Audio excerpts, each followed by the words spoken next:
All right, now, everybody. Quiet, listen to me. We're going to start a show. Now, some of you people have been with me before. You know it's going to be a tough grind, but we're going to have a show.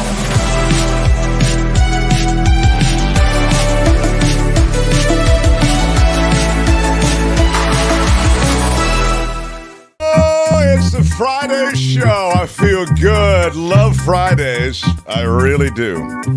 Such good stuff today.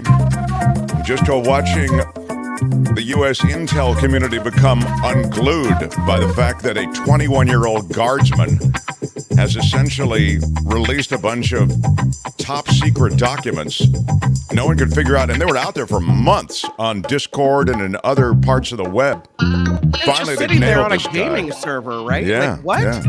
Yeah. So anyway, we'll talk about who this guy is and how he had access to all this. Actually, his access is pretty routine. So anyway, we'll get to that.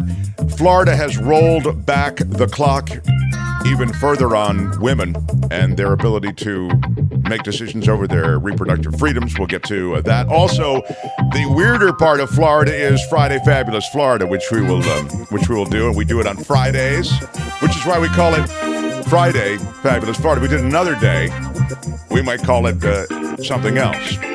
Shure and Avila are here. They'll weigh in on everything we just talked about. And the Culture Blaster 2, Big Friday show. Let's get it on, yeah. Yeah. Kim is here. Kim, how are you? And, Tony is here. Thanks, Tony. Yeah. And the story about the former governor, Arnold Schwarzenegger, before I get to the 21-year-old intel craziness, the former governor made news. We ran the news here. He was filling potholes because of this incredible winter we've had. We've had all of this rain, and it's created huge gaps in the roads and massive potholes across California, in San Francisco, and Sacramento, and Los Angeles. Well, the governor lives in this really nice part of Los Angeles, Brentwood. There's a Brentwood in the Bay Area. There's a Brentwood in Los Angeles. The one in Los Angeles is really, really high end. The one in the Bay Area, not so much. Well, it's not as high end as the one in LA, I'll just say. And we had the video of him filling in those potholes. Tony may still have that. And I then reached out. I didn't think it was possible. Reached out to ask about this very thing that the governor was doing, because there was a controversy after Schwarzenegger filled this in. The city of LA said, hey, that was a trench we were working on for a utility job that we have to do. So that wasn't a pothole. We haven't heard from the governor since then until now. Governor Schwarzenegger. Wow. This is fantastic. Thank you, Mark. It's fantastic to see you, and good morning. Good morning to you. Fantastic. Good morning, sir. And we're watching video of you now. I mean, obviously this came from a good place. Look at these are passersby thanking you and saying hello to you. And you're saying basically you have to do it yourself if you want to get it done. That was your message. Yeah, I always say don't complain, don't whine, don't be a little girly man. Let's do something about it. Let's get the shovels and go out there and fill this hole, because for weeks this hole was causing all these terrible things for the bicyclists and the vehicles and all that. And people say, Arnold, you must do something. Arnold, you've got to. It's up to me. Yeah, people look to you. Exactly, the poor, suffering people of Brentwood. It's a very tough community. There's a lot of pressure. Sorry for laughing. There's a lot of pressure, Mark. There's a lot of movie producers and lawyers. Yes. They have a lot on their minds. Right. And so when they're trying to get to work, they go, this goddamn pothole. It's bullshit. So I fixed it. I see. I see. So, wow, I didn't realize it was that when you're saying the luminaries of the entertainment community becoming so agitated, that's a real problem. I will not say Michael Bay, the great director, Michael Bay. Of course. I get a knock on my door at 7 a.m. By then, I've already done 5 workouts, right? Because sure, you're way up, of course. I say, Michael, this is fantastic. He says, listen, I cannot get to the set because it was this goddamn pothole with my Tesla and all that. So I fixed it for Michael Bay. Yeah. Oh, wow. That's really great. Well, then when you put it in that context, so are you a bit surprised, though, that it turns out it wasn't a pothole at all, that it was an actual public works project that you were essentially filling in? No, because the city of Los Angeles, listen, I am no longer governor of California. If I had been governor of California, you can bet that there would have been a tent. There would have been all kinds of markings, little cones to say, we are working. This is not work. This is someone who went on a long lunch break for 3 weeks or something like this. I see, yeah. You felt you weren't happy with the pace of the job, effectively. When my gardeners come, all the boys, Jose and all the boys, it took 5 hour lunch, but you could do this in 2 hours, and it's exactly. Wow. Well, I what's that, Kim? Did you have a question? I was going to ask the former governor. Do you Kim, feel like then that you are going to have a pothole brigade and go fix more of these things? What's the plan? Absolutely. Because just now in this moment you have suggested it. That is what I will do right now. Wow. I did not think Kim, before. You have done a good. I will appoint you the leader of this program. I want to announce Kim. today on the show. The Pothole Brigade. We are going to do you're like the lieutenant governor in a way. Yeah. Absolutely. Isn't that great? Well, listen, this has been great. And to learn that the future might actually include Kim is exciting as well. Right. Let me thank you, former Governor Schwarzenegger, for joining us today. Well, let me thank you. I want you to give your best to our friend, Josh Robert Thompson, who is a brilliant voice artist. Right. And as you know, does an impression of you. I don't like it. It's not good. I don't care for it. It's close, but it's not great. Listen, I've got to go. There's a pothole right now. Santa Monica. You have a pothole emergency? All right. Santa Monica. I'll be right there. Okay, Kim, you better get... Kim, all right. He's the great one. He is the masterful, the wonderful, the great Josh Robert Thompson. Yeah. Oh, I love it. The Mark Thompson Show. Yeah, I'm glad we could do that on a Friday. And JRT. Well, I must tell you, Kim, mad respect for you. I will put my credibility glasses on, and I'll tell you what is coming up on the Big Mark Thompson Show. Please, it's Friday. Friday shows are always action-packed. They are action-packed, and it's funny, the Florida segment, of course, is usually the one that many look forward to, which will be bottom of this hour. We'll be joined, I believe, by John Daly today, as we typically are.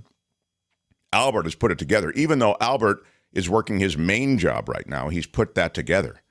And I will tell you that Florida is making news in a serious way with abortion rights and a woman's right to choose. It's not so happy, and it's somewhat bizarre, and we'll talk about that and the changing tide of women's reproductive rights in America. We'll talk about that with Jim Avila and Michael Shure. That'll be top of the hour. So I'm going to put that off to the side a little bit right now.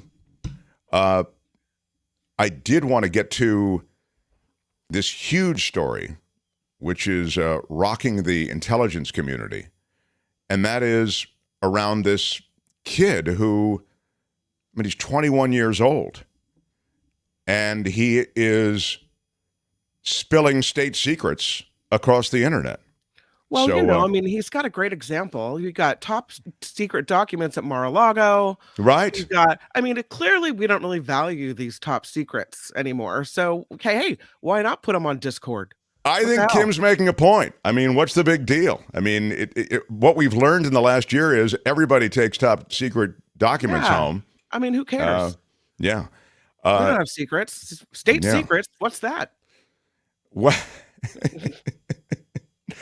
Tell me about this guy. He's tell me about him, Johnny. Tell me about him. All right. Well, Mark, he's a 21-year-old with top secret clearance. That's right. He's an IT guardsman. Part-time, full-time, he likes to nose around the guardsman quarters. His name is Jack Teixeira, Massachusetts Air National Guard member. That's right. And he's suspected of leaking a treasure trove of classified military intelligence. They picked him up yesterday. He loves God, he loves guns, and he loves those classified documents. Sounds like a real winner. Oh, that's right. He won't like this part. 2 criminal charges that he's been hit with carry a maximum of 15 years in prison. Hasn't entered a plea yet and is detained pending a hearing on Wednesday. Well, it is indeed the case that, as Kim says, one can't really understand, or Kim certainly implied this, how so much of what we're hearing regarding top secret documents would fly in the face of what you and I might do with top secret documents. That said, you're aware, as am I and as is Kim, that when you're IT, when you're involved in the maintaining of a lot of these computers that house these top secret documents, you are granted access sort of implicitly to those documents. And that's exactly what happened here. So this isn't a guy who was necessarily taken into top secret access meetings or who was weighing in on anything that he particularly needed access to. He's an IT guy. So this is really not that unusual to have a 21-year-old with top secret access this way. It's not uncommon for relatively junior service members to have access to top secret information, according to DoD officials. In fact, more than 1 million U.S. government employees and contractors have that privilege.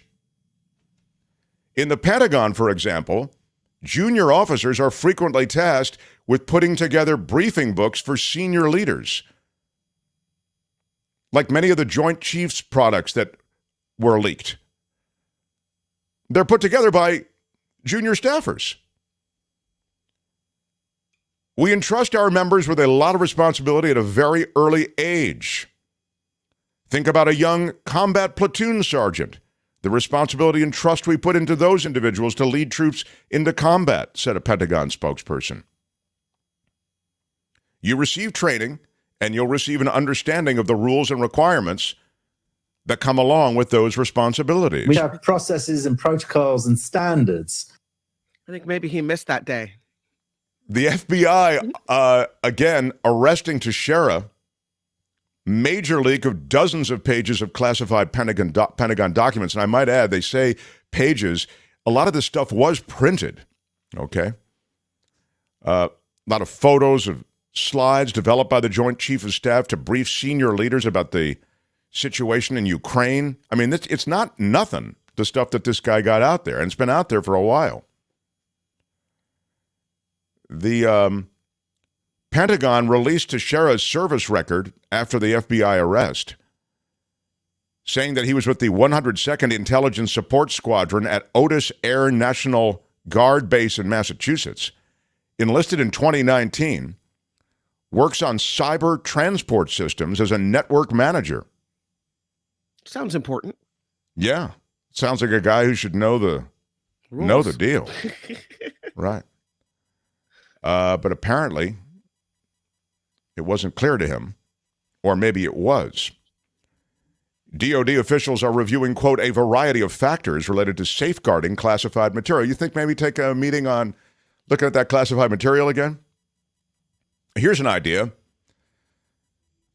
I mean, I'm no expert, but what do you say we do this like we do missile launches, where 2 people have to be involved to get access to top secret information? Oh, it's a wild idea. Yeah, is it? Yeah, there you go. Ooh, it's a wild idea, but it just might work. I think it would work.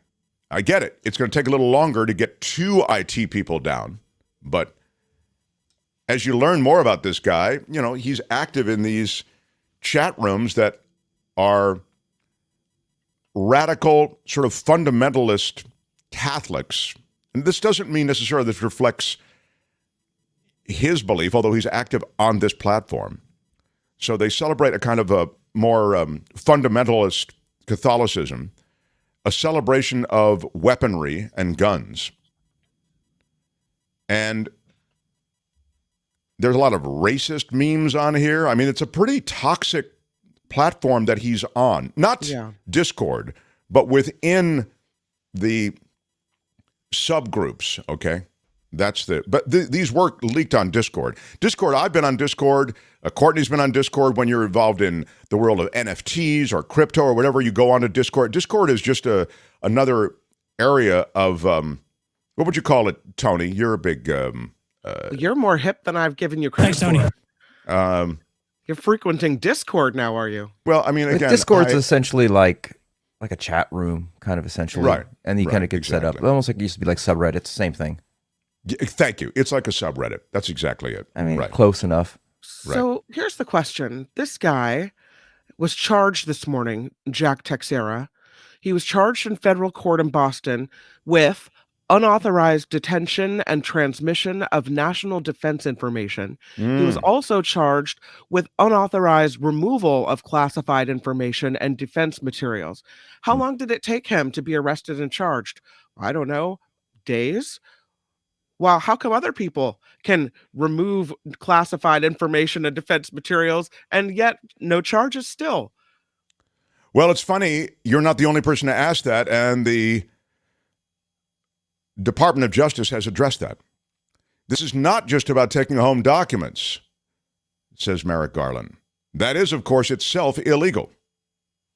We'll put that to the side for a moment. But this is about the transmission, both the unlawful retention and the transmission of the documents. So sending it out over the internet was a little bit more time sensitive? I would think so.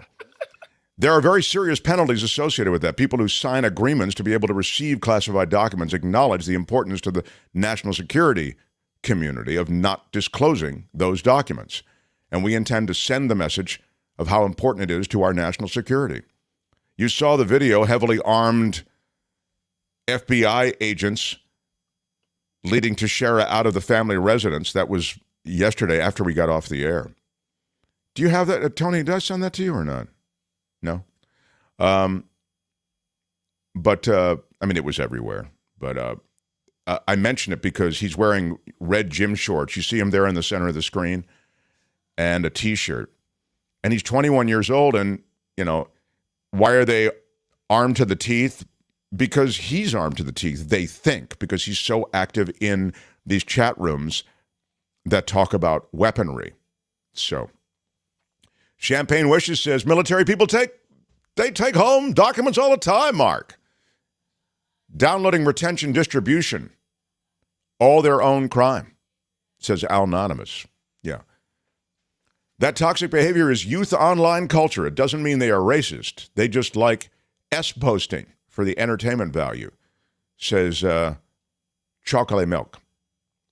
Yeah, that may be. I mean, I don't know whether the guy's racist. I don't know the guy's Catholic. I don't even know if he likes guns. I'm just telling you that was what we know based on reporting of the, you know, of these posts and where he was active. The other thing that was interesting to me is they've been after this guy since early April, which is, I'm no expert at the calendar, but that's like just a couple of weeks ago, isn't it? I mean, it's been out there for a while. The investigation kicked off in early April when Pentagon officials first became aware that documents about an extraordinary range of subjects exposed how the United States spies on friends and foes alike. The leak of dozens of pages also upset senior Ukrainian officials who had sought to keep details of their military's vulnerabilities hidden as Russia's war with Ukraine grinds on into its second year. The Washington Post reviewed about 300 photos of classified documents, most of which have not been made public. So you can see there's a lot of sensitive material out there. But National Guard units performed some support service duties for active duty units, including intelligence support for senior military officials. That was what I was telling you before. In that case, Teixeira could have had access to all kinds of highly classified documents. And Kim, as you may be aware, one of the reasons that he was putting that stuff out there wasn't necessarily because he was he was underpinned by some, political philosophy about the United States. We don't really know. It seems, and friends of his are saying, he was just trying to impress people with his access and the information he has.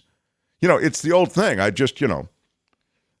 shot John Lennon to, John Lennon's a bad example, but who was Reagan? I shot Reagan to impress a girl, Jodie Foster. You know what I mean? Whatever the bizarre, I did this to show the world what a big deal I am.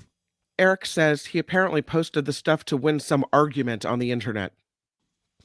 Well, but that's the thing with they say that the brain isn't really kind of matured and ready for business until the age of 25.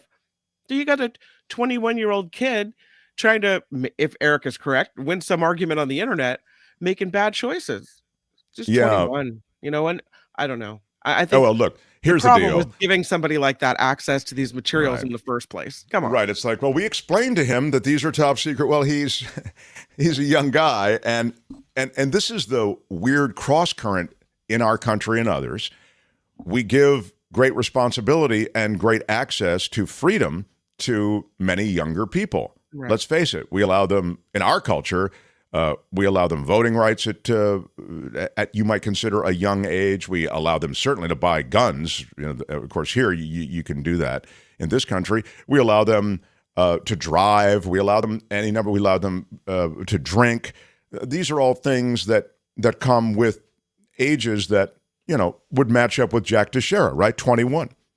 The other thing that was referenced here, and I think we talked about in the show before, they want younger people in the military because younger people developmentally, their mind isn't at that place where they're pushing back on things. They're more likely to charge up the hill behind a commander than a 40-year-old is, who's going to go, well, wait a minute, why are we charging up this hill? I don't get this. Right, exactly. So there are a lot of aspects of younger people, I think, that fall into that category as well. Imagine trying to keep the D-Day invasion secret today. Yeah, how about that? Great take, Copper. But anyway, I think it's, to impress a girl, to impress your friends, to whatever, to win an argument. I mean, all that stuff can happen. And then there's this, just as a little coda to it. Jack Teixeira, we can talk to Avila and Shure about this when they get here at 11. Jack Teixeira, the alleged top-secret documents leaker, searched his government computer for the word leak to see if investigators were onto him.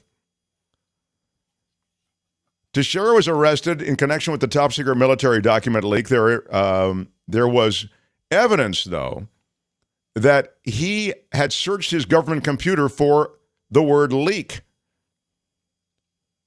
He completed the search on classified networks. Prosecutors say that Teixeira was likely searching the term in order to see if investigators had leads on the identity of the leaker. Pretty wild. He could spend more than 10 years in prison easily. Now, he could also be what? Pardoned. And on that, there's this.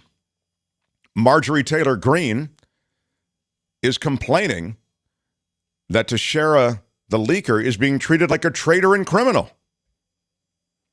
She is questioning the treatment of Teixeira. She said the leaks reveal the presence of U.S. troops in Ukraine and compared Teixeira to Stuart Scheller, who he was discharged from the military after posting statements on social media critical of top military leaders over the 2021 Afghanistan withdrawal. We ran that video here. You may remember we ran it over a couple of days. Actually, we ran it when we were on KGO. But the Special Operations Unit is working out of the embassy in Ukraine. It's a non-combat role, apparently.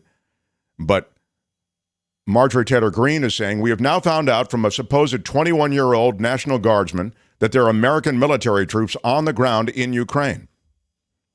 Is this another Stu Scheller who revealed the truth about the Biden Afghanistan withdrawal? If this is true, why are they there? What are they doing? The far-right congresswoman from Georgia lamented that Teixeira is being treated as a traitor and a criminal and credits him for exposing the truth. The National Guardsman that released these Pentagon papers is simply blowing the whistle on what is really taking place at the DOD. Yet he's being treated like a traitor and criminal, said Marjorie Taylor Greene. It's the Biden administration and the DOD who are acting like criminals. They're the ones who should be held accountable to the American people because of what they're doing in Ukraine.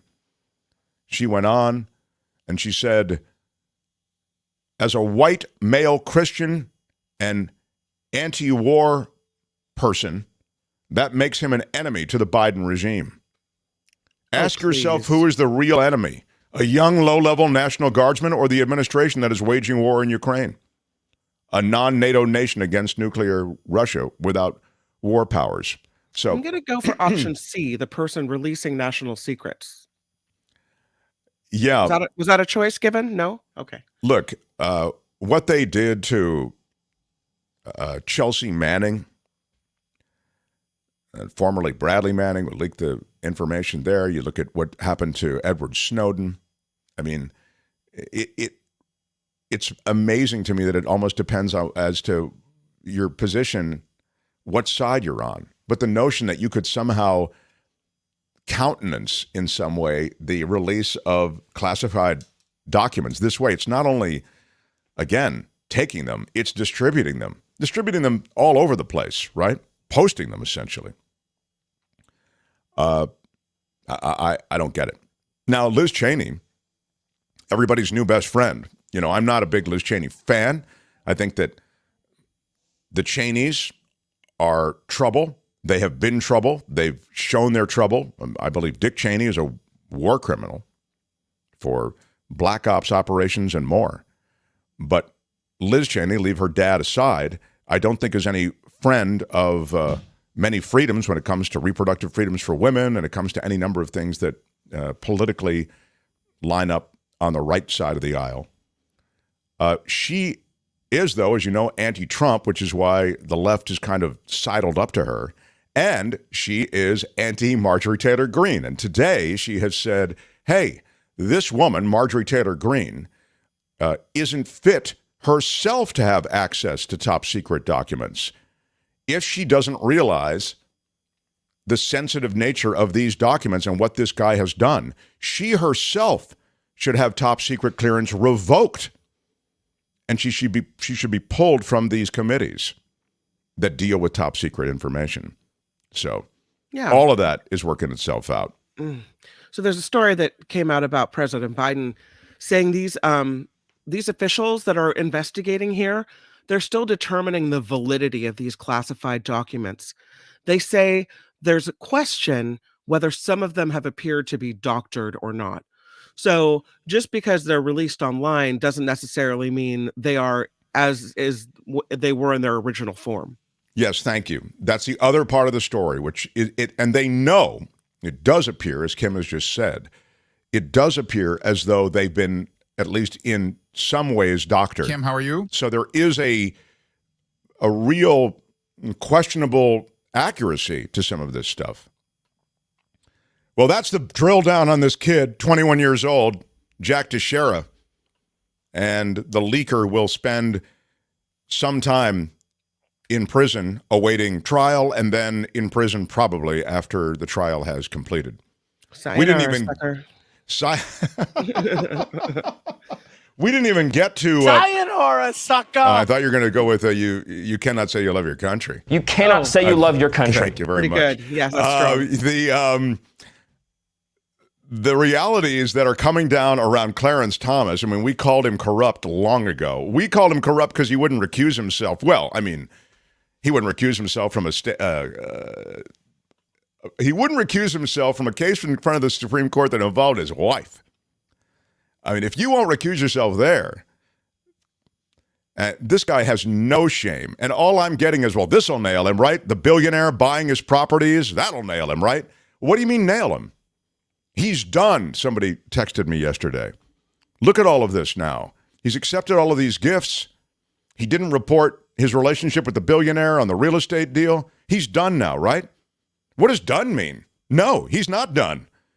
The only way Clarence Thomas will be removed from the Supreme Court, hear me now, is if he himself removes himself from that seat. Hear me now, listen to me later. Hear me now and listen to me later. Unless Clarence Thomas resigns, he is not leaving the high court. The way you remove a Supreme Court justice requires a 2/3 vote in the Senate. You haven't even heard any criticism of Clarence Thomas, really, from the GOP. You think they're going to vote to remove him? No. Please? He will not be impeached, and he will not be removed. And he has no shame. So forget about Clarence Thomas being removed from the court. It will not happen. I don't care what evidence comes forward. Well, that's a disappointment. He dressed up in Hitler memorabilia with his billionaire donor. I don't care. None of those things will lead to his removal from the court. It's crazy, but that's the country we live in. So. The Mark Thompson Show. Kim's News, and then Friday Fabulous Florida. Smash the like button. We have not even asked you. I didn't ask you for a thumbs up. I didn't ask you for money. We got right into the show. Now I'm asking you for a free... Smashed it with your iron rod. A free smash, baby. Give me a thumbs up. Smash it with your iron rod. Subscribe and share the show. We're trying to grow our audience. So share it. Up on Facebook, you kids with the Facebook. Maybe you can put it up there on Facebook. That'd be great. Facebook seems to be catching on. Let's do a little news. Then John Daly joins us, and we'll get into Friday Fabulous Florida. Mark Thompson Show. The Mark Thompson Show.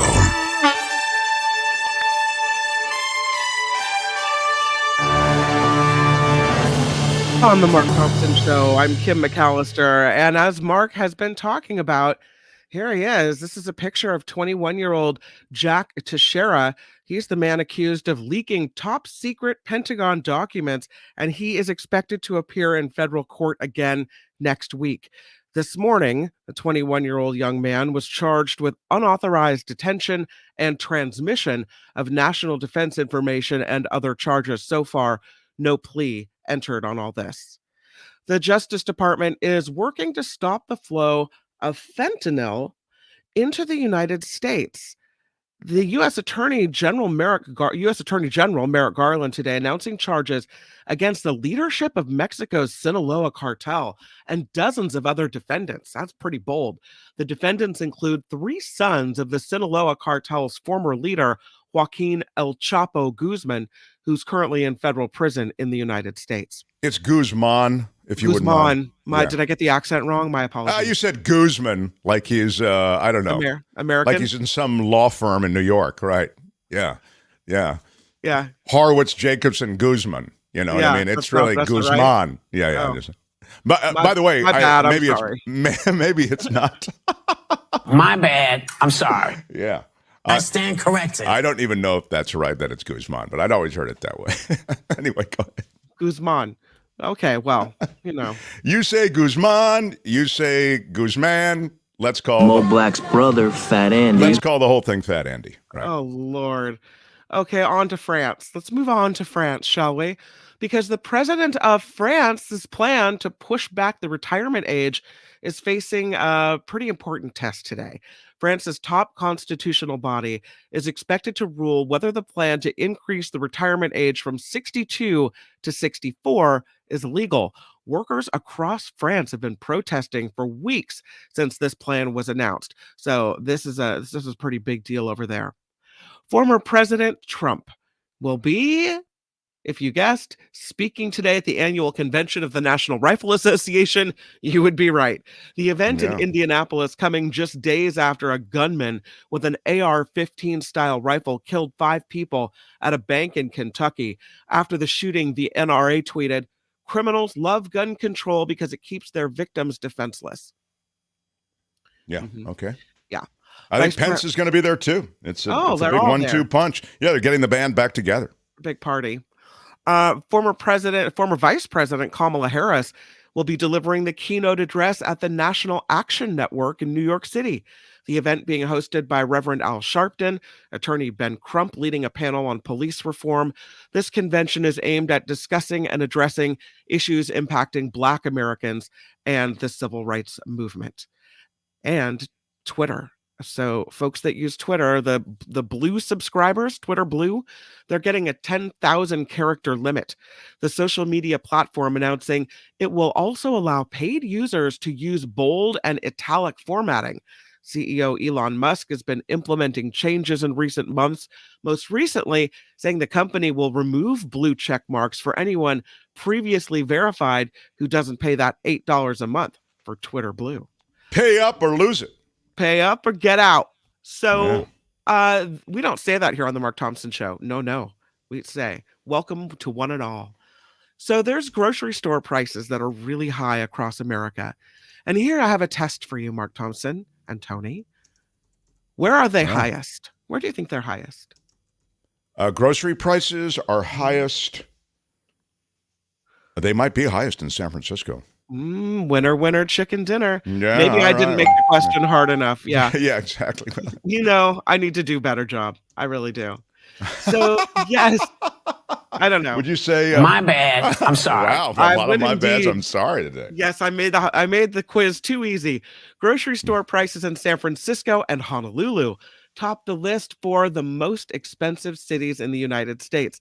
That, according to new research from the U.S. Government Accountability Office, they show a 12% increase between 2021 and 22 in San Francisco alone.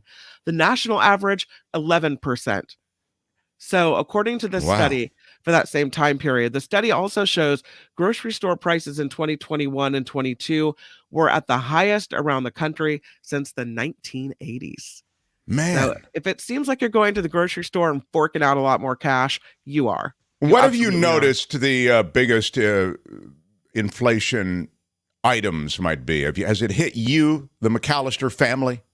I would say milk and eggs. And what's interesting is that's local stuff, right? I mean, around here, this is where it's all made. Sure. But it's still extra expensive. A loaf of bread even. Wow. Yeah. You can't make a deal with some local egg producer?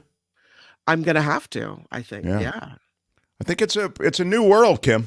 You got to get out there. John Daly writes it's the highest at the Whole Foods in San Francisco. Well, I'll tell you, I thought of John Daly. We'll get to him in a second because that Whole Foods situation really is sad in San Francisco. Also, but it's kind of lost in the rest of the sadness. Being called on the carpet by John Smith. Did I just say former Vice President Harris? No, I was just talking about Trump. So I said former president. Then I think I corrected myself and said vice president. So if I said that, my bad. I'm sorry. Let me correct. It is my bad. I'm sorry. Man, it's current really Vice President Harris. Yeah. You see? Well, I mean, we are the show of the Mark Thompson, Kamala Harris finger puppet. You can see, which I have there. So I like that. Yeah, the finger puppet. Tony, can you put up the finger puppet for a moment, please? Take down my picture in order to see the puppet. Oh, never mind then. Never mind. Go ahead, there's a puppet. That's Kamala, and so she has a finger puppet, and we always bring it on when John Roth, because he's big on Kamala Harris. The current Vice President. I'm not a super big Kamala Harris fan, but I get it. Anyway, this is the finger puppet. I'm not saying it's a great likeness, but I'm just saying. Anyway, you see, when you make a mistake, it's very easy to correct yourself. It should be more like yourself. this to really. Yeah. As a puppeteer, you'd want it more like that, I suppose. Anyway, look, we're digressing. I've got business to do. I'm sorry, and I blame myself. So, well, let me tell you. My bad. I'm sorry. Yeah, exactly. Let me tell you that this show is crowdfunded. The show is crowdfunded. The newscast is crowdfunded. The whole darn thing is crowdfunded. Wow, it's a lot of crowdfunding. Thank you so much for being here, being part of our chat, spending your time with us. We love you guys. If you would like to support the show financially, please consider becoming a Patreon member and supporting us via PayPal as well. You can find those links and so much more at themarkthompsonshow.com. You really, it's not so much more. There's a little bit more, but it's not so much. I think it's a lot more. All right. I think it's worth a look. What is it, Tony? Also, links are in the description of the show for the Patreon and the Mark Thompson show. Patreon. It's all links in the show. Link in the show notes as well. Thanks, So, Tony. if you just go to the show notes, you can click on to Patreon and PayPal. And by the way, I have a lot of PayPal people I wanted to shout out to, and I will recognize you. I wanted to do it off the start of the show today, but we had the governor on, and so I couldn't get to that. But I will do it before the end of the show because I was going through it last night, and anyway, really do appreciate all the support. Well, honestly, without you, we're not here. So thank you. That's true. All you crowd supporters. Appreciate it. And I'll wrap it up by saying, yes, I'm Kim McAllister on The Mark Thompson Show. Oh, I love it. Seems like a good way to wrap it up. So They had to close down an entire radio station to silence him. And now he's here. Ladies and gentlemen, Mark Thompson. The Mark Thompson Show.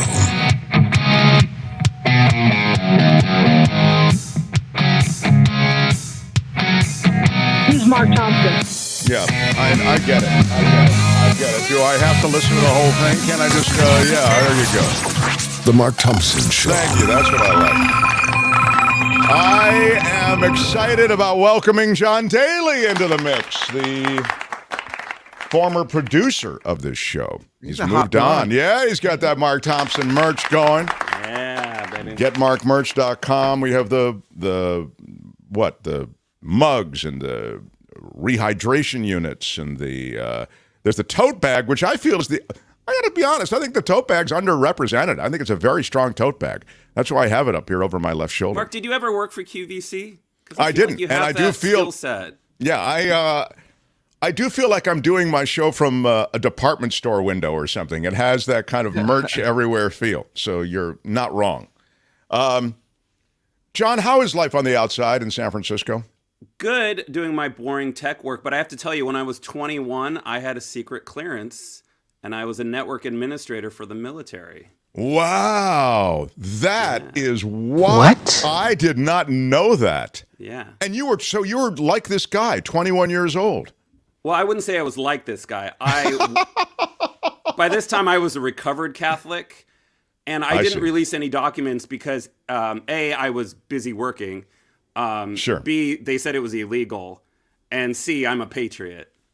Oh, wow. Yeah. Well, those are all good reasons not to release documents. Yeah. Was there, did you ever sense on the part of your other IT pals a temptation to release documents or information that might be in any way incendiary? Or? Everyone I worked with was lazy. So, not really. There wasn't really any initiative to steal documents. Well, we love that you're here and you join us on Fridays. And I think without any further delay, let's get it on. How about some Florida? It's time for Friday Fabulous Florida. There is a gigantic alligator in my kitchen. A look at the weirdest stories from our weirdest state. I try to do these stories in the order that Albert has placed them. Well, you get extra points that way. You get extra points if you do it in order, but I will say that if you get it in order, you get extra points. I feel as though he's put a kind of hot one at the bottom. Are you suggesting that Albert made a mistake? I don't know that it's a mistake because I feel like I want to give his order a chance. Maybe I'll just say the last story I'll share I would have done first, but maybe it's better he wants to stick the landing with a great story at the end. So we'll leave it at the end. And I will start with the Florida man who breaks into a police station and poops on the bathroom floor, everybody. Wow. That is a very strong entrance. That's very San Francisco. It is. He's in the wrong. Right. He may just be working the act out till he comes to the city. I'd be willing to bet my lunch that there's alcohol involved. There is alcohol involved. Yes, he might be touring next. A drunk man breaks into the police station in Florida, helps himself to the facility's amenities. I never thought of a bathroom as an amenity, but all right. He took a shower, though, there, pooped on a bathroom floor, and walked out with a uniform and bulletproof vest without anyone knowing. Oh, come on. Okay, so this is not the public bathroom. No, this is he went right inside like he owned the place. Joseph Moulton, you see his picture there? He's 36 looks years like a old. Cop. I guess he could work his way in. I guess. It's all attitude.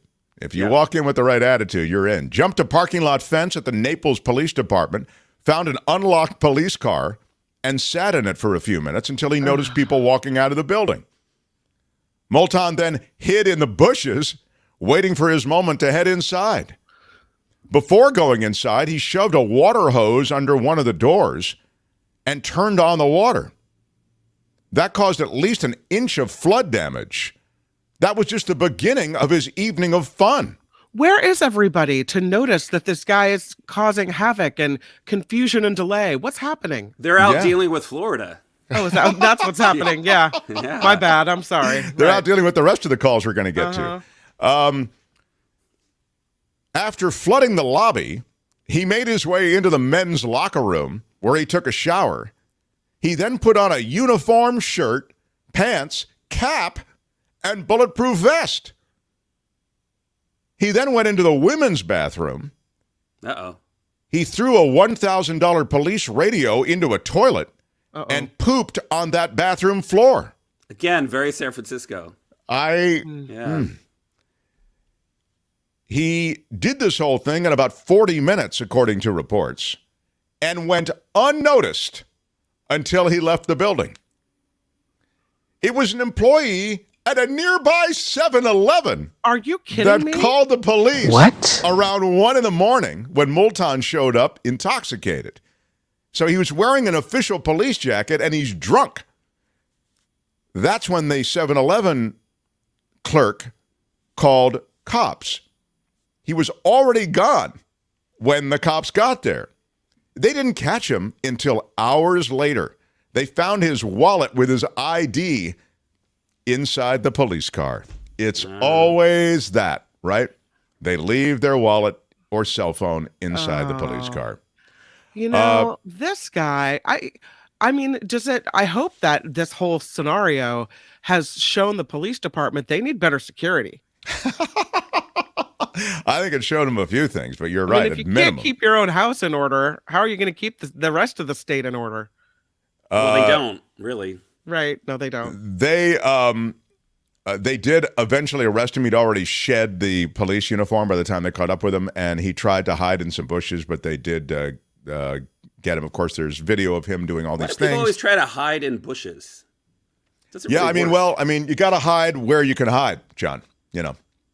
And I guess bushes are close by. Florida man is arrested after his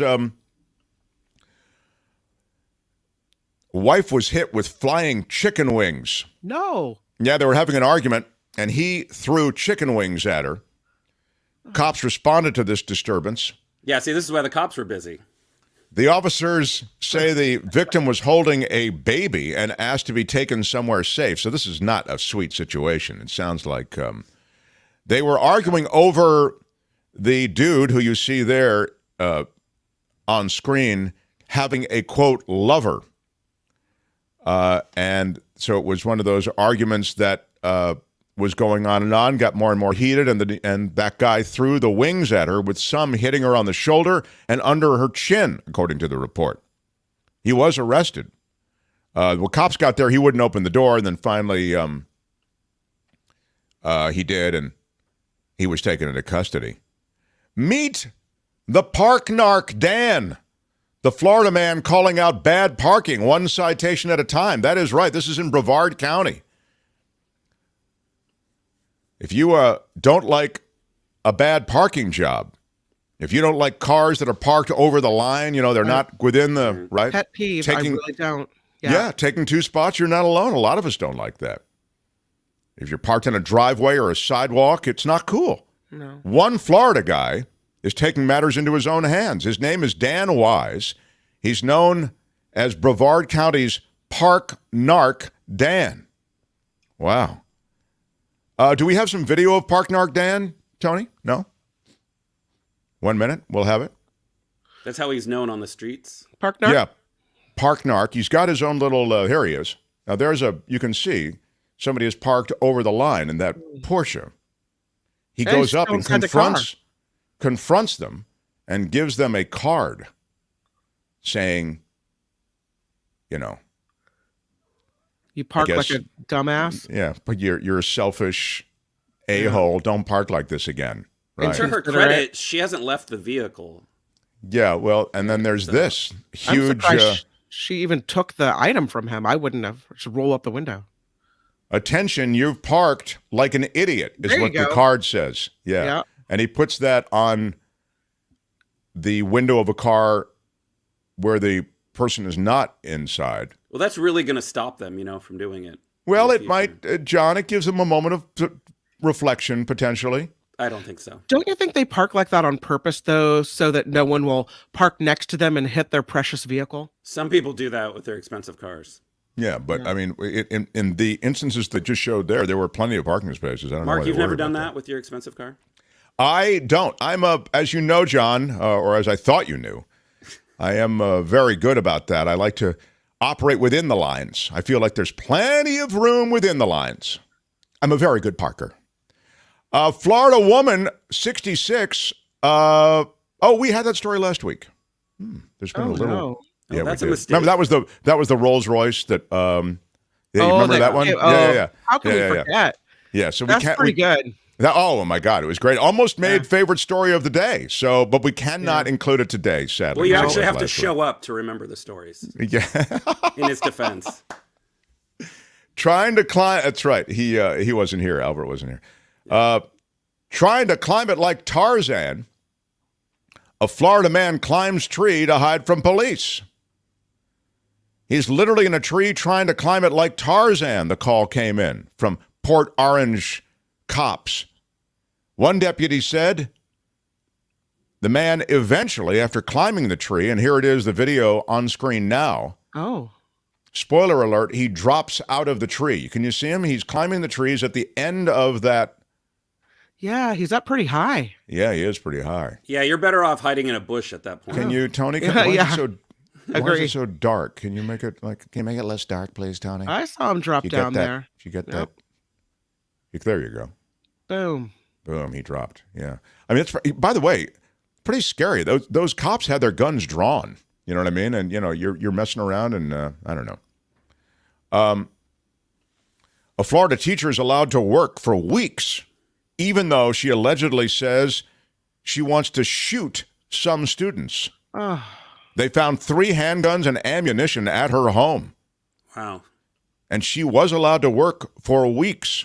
Well, it's hard to get, substitute teachers. Apparently, it's at the middle school there in Hernando County. Deputies removed guns from the home of the unnamed teacher. She had a conversation with the Fox Chapel Middle School assistant principal in late March, saying that she was having bad thoughts and wanted to shoot some students. So she was pretty upfront about it. Oh. Yeah. The school resource officer said that the assistant principal made him aware of those comments, and the assistant principal went to the teacher's classroom, told the administrator that she was having bad thoughts. In a conversation with the guidance counselor, according to the report, the teacher allegedly said she was upset because she, quote, learned about a social media post where people were talking negatively about her sexual orientation. She's essentially being trolled on social media, and it got to her to the point that she had, quote, suicidal thoughts. She had 3 handguns at home. And she said that, quote, she immediately stated that she would never harm a student. This is, again, from conversations she had with her supervisors. And she also stated that she does not want to harm herself, according to the sheriff report. But she was allowed to continue there for quite some time. I mean, I don't know. It's sounds like a complicated situation. But, that does speak to how powerful social media is. People don't like to be made fun of. And if you have a whole, Facebook group or Discord group or whatever group, it happens. The world of Disney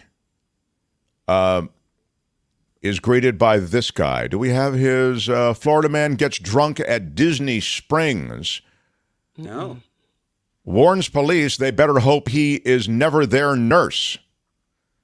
Then his family abandons him, apparently. It took 3 deputies to get this guy's arms behind his back and secure him. The Orange County Sheriff arrest report speaks to this guy's strength.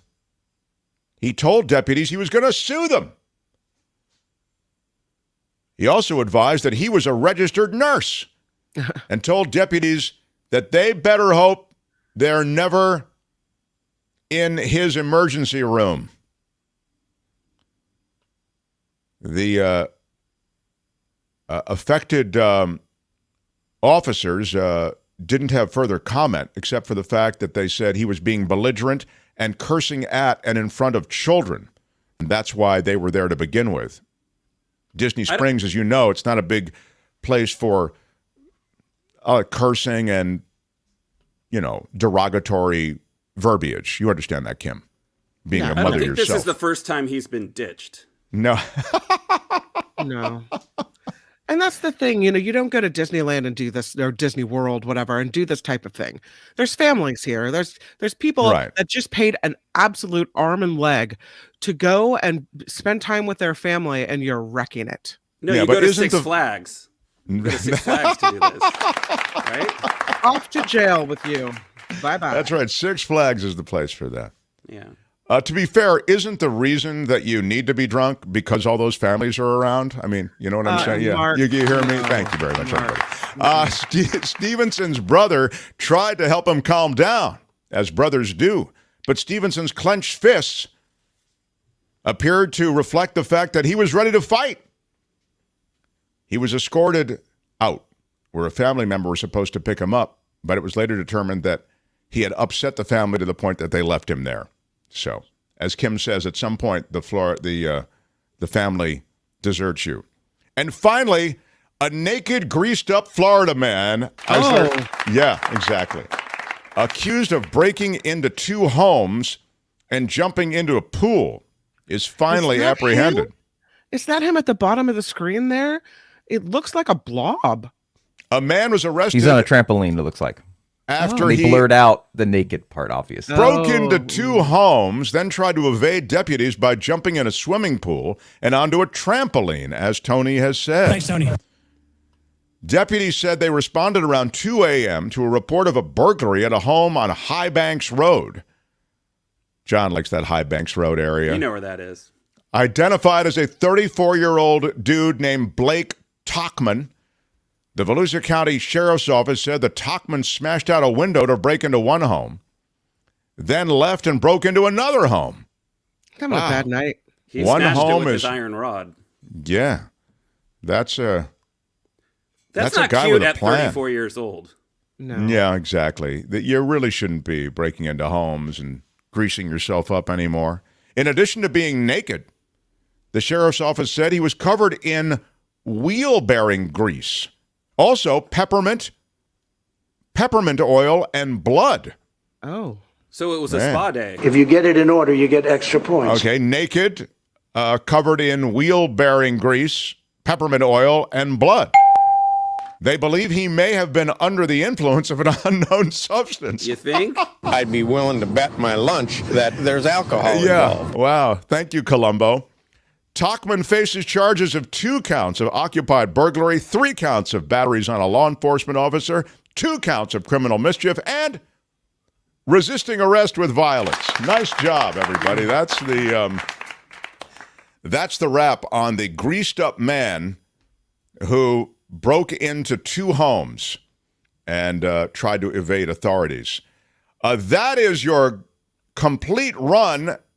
It's hard to do it, but we must pick a favorite. I'll remind you quickly. Florida man who broke into the police station, pooped on the bathroom floor, dressed in the outfits that the cops wear, and did a lot of other damage and made it in and out of the facility without being apprehended. Florida man arrested after he hit his wife with flying chicken wings. Narc Dan, the park narc. Florida woman, that we got rid of that, trying to climb as Tarzan did in that video we showed you. The Florida teacher allowed to work for weeks after allegedly saying that she wanted to shoot some students. Getting drunk at Disney Springs. Better hope I'm never your nurse. And then the greased up Florida man accused of breaking into 2 homes and jumping into the pool. What is your favorite, I ask you? John Daly. I think for creativity, I'm going to have to give points to the greased up guy. Oh, wow. That's a surprise. It really is. Yeah. Well, I figured somebody's going to go for the police station. Yeah. Oh, that's interesting, though. I had not expected, of all of the, I really had you on police station, to be honest. Yeah. Fabulous producer, John Daly. All right. Okay, so you go for greased up guy. How about you, Kim? I think the police station is my choice, and if only because the guy was caught because the 7-Eleven clerk called the cops. I mean, that is true. On. Yeah, that is Looks wild. like they should hire him as a detective. Right. He's like, Tony, I knew he wasn't a cop because he didn't order donuts. What is your favorite, Tony, please? I mean, you have to pick one. Again, it's one of those things of greased up Florida man. It's just greased up naked dude. It's just, that's very Florida. Oh, yeah. So, And we've never I will seen say right now, like this. according to the very inaccurate poll that I set up, police station poopers running away with it. Oh yeah, that's right. You can vote online right now, and you can 56% police station pooper, even though it's completely inaccurate because I forgot to add in the drunk Disney Springs guy. So, okay, Dominion. Okay, yeah, thank you. You can also, if you're watching this in replay, leave comments in the comments section as to what your favorite is. I'd be curious to know. I do think people are going to go away with, trooper pooper. I agree. I mean, that scheme where you go in, you shower, you poop on the bathroom floor, you get into a cop car. I mean, it's all just so crazily It's a long Florida. shift, That's a lot of work. That's right. It was. He worked it all in. They actually should maybe think about recruiting him. It was a full night. He might have a bright future, and that would be a great last chapter for both law enforcement and for that gentleman as well. That's Friday Fabulous Florida for today. This has been Friday Fabulous Florida. There is a gigantic alligator in my kitchen. Y'all come back now, here. John Daly, you are a picture of magnificence. We love having you here on Fridays. Have a great weekend. And Don't forget talk Mark's next Madness. Not to Oh, brag. yeah. John Daly tied at the top for number one in the celebrity bracket with Coming Michael in at Snyder. number one with Michael Snyder. That's right. You really did. You didn't surprise because a lot of people would have picked that. But that's great. That's great company. I must say I betrayed my own strategy this year, and I could have taken it all, but I voted against the producer drop. Oh. So really my bias worked its way through, and unfortunately that's why I lost. I see. I didn't realize that. You got in your own way. Mm-mm. Yeah. Well, I had seriously what the F going all the way. I had my bad. I'm sorry going all the way. I got blown out quickly. But American Top 40. Yeah, that's right. That's right. This week we welcome John Daly, who came in number one with Michael Snyder at the top of our charts. All right. Thank you, John. Love you, Johnny. See you next week. Have a great weekend. Yeah. Bye. Wow. How about that? Boy, we are really rocking. I think we're way behind today, though. I love that he comes in and hangs out with us once a week. I think that's cool. Me too. He is. He's pretty awesome. That's John Daly, everybody. The Mark Thompson Show. We have a fork in the road, and I'll tell you that fork, I believe, is going to lead us right into two great analysts of those things political, those things involving government and the world. And Kim, we will do an expanded newscast bottom of the hour. Is that okay with you? Yeah. We have these guys here. Let's go. Let's do it. Yeah, okay. So let me bring this guy on. He's the former senior ABC News correspondent, covered the White House for years, and he joins us on Fridays at this time. He's Jim Avila, everyone. Yeah. Morning. Yeah. How are you, Mark? Good morning, sir. Kim? Yeah. Kim, how are you? Hi, you're looking very well, Mr. Avila. All right, very good. Kim, how are you? Yeah, no. Do my best. And this guy's forgotten more about politics than my hair this morning, most of us will ever know. How about it from Michael Shure, everybody? Yeah. Guys. Hey, Michael. How are you, Tim? How are you, Kim? How are you, Mark? Yeah, well. Is the segment over now that we've all greeted each other for a long time? Yeah, we do. I think a little, sometimes we greet for long periods. Sometimes we don't greet at all. It's all, there's an ebb and flow. Discuss how we greet. Sometimes maybe we should just do a segment sometimes where we only do greet. You know, that ever think? No, I don't know. Just an idea. It's a wild idea. Just a question. It's a wild idea, but it just might work. Right. Yeah. Sorry, Jim. Are the Giants that good or are the Dodgers that bad? Oh, that's right. There's a rivalry here. Jim Avila is a Dodgers fan. He's a Cubs fan. Isn't he a Cubs fan? Cubs first. But I live in LA now, so. Yeah.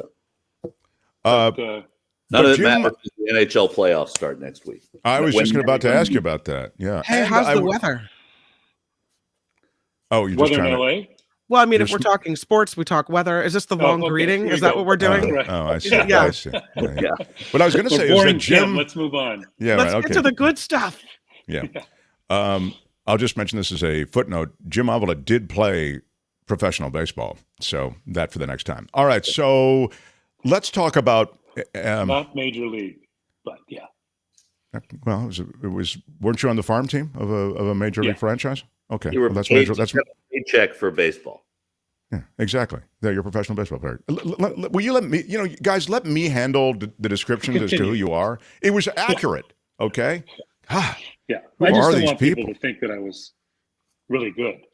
You know, you were really good. You played, Michael. Am I right? He played professional baseball. He's certainly better than anyone else on the markdown. Thank you. He doesn't time Michael Snyder for first. He's all alone. Right. This self-effacing thing that we do. All right. Let's get on to some of the things that are going on.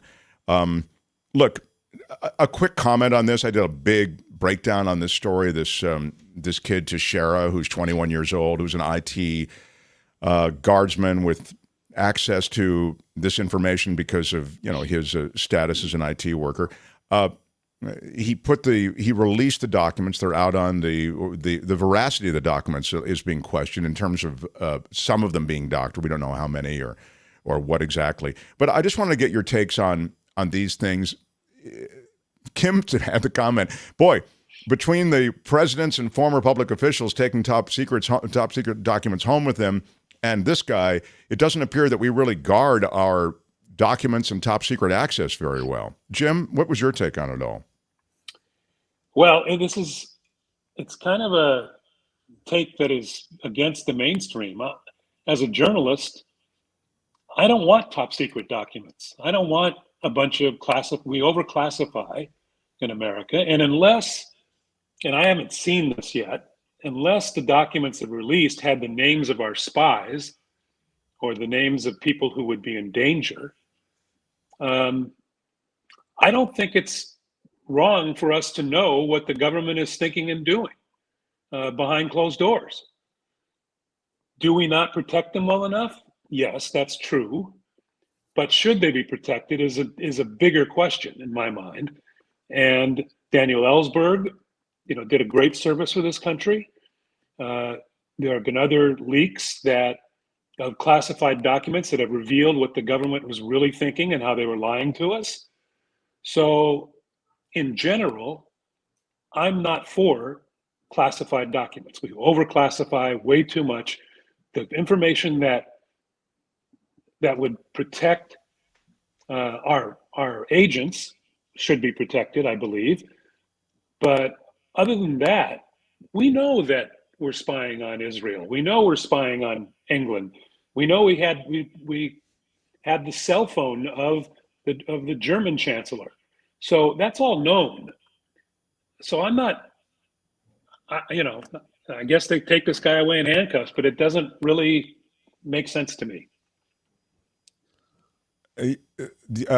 You first, Michael, and then I had a thought, please. Well, I mean, I agree in part with the spirit of what Jim's saying. I think this is a little different than Daniel Ellsberg.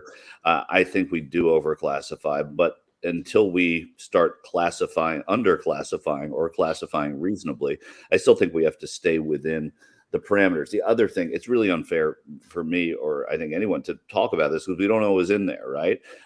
If in fact there was an endangerment that happened here, we classify things usually to keep our Jim had a good chance to use assets, but he went with agents. So I'm going to use assets now to keep our assets safe around the world.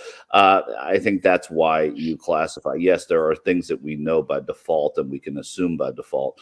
But I also think that once something is classified, that there is at least an onus on doing this in a way that is not, I would say, a sworn member of the United States military doing this. It probably goes against what we should set up as precedent. But again, I need to know a little bit more about what's in these things and how deep it goes. And everything else has been sort of conjecture at this point. So I'm not going to jump into that just yet. Yeah. It's interesting.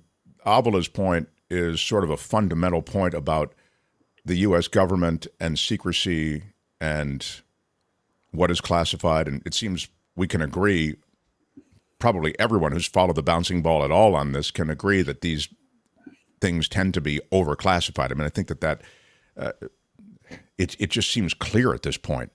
But having heard so many people weigh in on these classified documents thing over the last year, I mean, prompted first by Trump and then Biden, et cetera, Pence. But then there's a question of protocols within government and should they be respected or not. Now, you can, again, change those protocols, but at some point you have the protocols and you don't question them by releasing documents on your own. You question them if you want to by going through channels of another sort. This kid was trying to impress friends, and I mean, it's sort of this weird adolescent world of peacocking meeting the world of top secret clearance. The story is somewhat bizarre, I think. But well, the guy is a strange guy. There's no doubt about that. And I guess there's evidence now that on his social media that he had pictures of him shooting guns and yelling anti-Semitic stuff. So I'm not defending the guy. And the fact that he was in the military does raise the standards. But I still say the government lies to us all the time. And the press benefits from leaks like this one, like the WikiLeaks. Those type of things do tell us what's really going on, because we're defending Ukraine, I think, for a good reason. All right, but we should know the facts about that and not just hear the spin of either side. And I think that releasing some of these documents it serves the public. That's just my general opinion. I mean, I think back to, Snowden, Manning. You have major dumps of documents and information that the American people probably on balance benefited from enormously. As you say, it pulled back the curtain on a lot of U.S. policy that was really troubling. And then you could put Ellsberg in that category. But I think also that it's about precedent too. And it's about, some rogue kid trying to impress his friends. Fine. I mean, not fine, but okay. You just have to understand that shouldn't happen all the time. And there has to be a way to prevent this from happening as well. I unquestionably agree with overclassification. It's too easy to classify things that should be in the public domain. But by the same token, once they're classified, you want to prevent this from happening again. The sort of the arm flex hack person to come out and make hay of this. Let me and just of course pivot he'll go to jail. Go ahead. But what's that? But will Trump go to jail? I don't know. Well, it's the same thing, even more egregious in my opinion, because he's this guy doesn't have a record. This guy doesn't have a record, and now Trump does. So. Yeah. I mean, I thought what you were going to say is, if look, you heard the Marjorie Taylor Greene rhetoric, and you're hearing some rhetoric from the right. Most of them are standing back on this, but I thought you were going to say, I mean, again, sort of a lot of stuff has to fall into place, but nothing's impossible. If Trump were actually to become president again, he might actually pardon the guy. I mean, he pardoned out-and-out war criminals who were involved in Afghanistan, as you're aware, and I mean, shooting up villagers and civilians he pardoned them, and they became sort of heroes on the stump with him. I think he's capable of anything. They shot an old man. So he shot an old man on his knees in the head, executed him, and got convicted, but then released by the former guy. That guy that Jim Avila is talking about was so dangerous that people in his unit actually took the sight on his gun and they readjusted it so it would be so far off that what he was shooting at probably wouldn't be hit. I mean, imagine that. That's the guy that is, as Jim says, taken in, tried, convicted, and then pardoned by Trump and deified on the stump as a war hero. So, anyway, so what happens to this guy if GOP control of the executive branch is something that we look at in the next election? We'll see. I want to pivot quickly to abortion because it's remarkable how quickly these abortion changes and the right to basic reproductive freedoms, I say basic, that we've had for decades, are now very much imperiled. The latest being the abortion pill, but then Florida has put in some very, very tough restrictions on women pending another court case. It may be illegal to get an abortion, to decide an abortion. It's a painful thing to decide on to begin with for many, and it may not even be available to women in the state of Florida after 6 weeks. It's politics, as we know, and the politics of abortion are clearly the politics of primaries when it comes to Republicans. So you need the bona fides of having fought against any kind of abortion rights. And when you're the governor of Florida, who is a presumed, though I'm not so certain, candidate for president next time, you do things and then you rally behind the things that are being done. And that's part of primary politics. So all these Republicans are trying to out anti-abortion one another because anybody can see what this issue has done in terms of the politics of it on a national scale, right? So when you get to the nominee of the Republican Party, how are they going to turn around and temper that with an electorate that is clearly shown that they are in favor of expanding abortion rights and making abortion safe and legal? So I think it's always a pivot that Republicans have to make when they run for president, but they have to sort of do this at a primary time. I know it's April, a year and a half before an election, but this is as they start to position themselves, and we already have a new candidate running from South Carolina, Tim Scott, the senator there. So this is it started, even if it hasn't started. Yeah, it's a tough pivot that you're talking about, but you're right. They'll have to make it. Go ahead, Jim. They make it every 4 years. DeSantis is in a tough spot. He's trying to do it both ways. He signed that bill in Florida, which makes abortion illegal almost from right away before you even know that you're pregnant. But he did it quietly. He did it behind closed doors, and he hasn't been speaking about it. And on the book tour, he doesn't bring it up because he knows it's a losing issue. You may win in the primary, and you can't be pro abortion if you're going to be a Republican candidate. But all the polls show that up to 80% of the American population overall believes that there should be access to abortion. So you're not going to win the general election with that. It still remains the Republicans' Achilles heel. That is, American women are not going to forget that, and progressive men are not going to forget that this freedom has been taken away. So, they're all in a tough spot, and they're all, having to say, and their legislatures are, of course, the state legislatures are, of course, even more right-wing and radical than the major parties because they have these gerrymandered districts where they don't have to worry about it, and they just do, they just pass these incredibly bad laws. So, but I think in the end, as I've said all along, even from the midterms, this is not a winning issue for the Republicans, and it's going to backfire. I want to move on. Somebody, I think, I don't block anybody in the chat. I just don't block them. I mean, they can call me whatever name you want. I don't care. You can, but I think Kim blocked somebody. But I was going to say somebody called me like a liberal schmuck or whatever. I did it.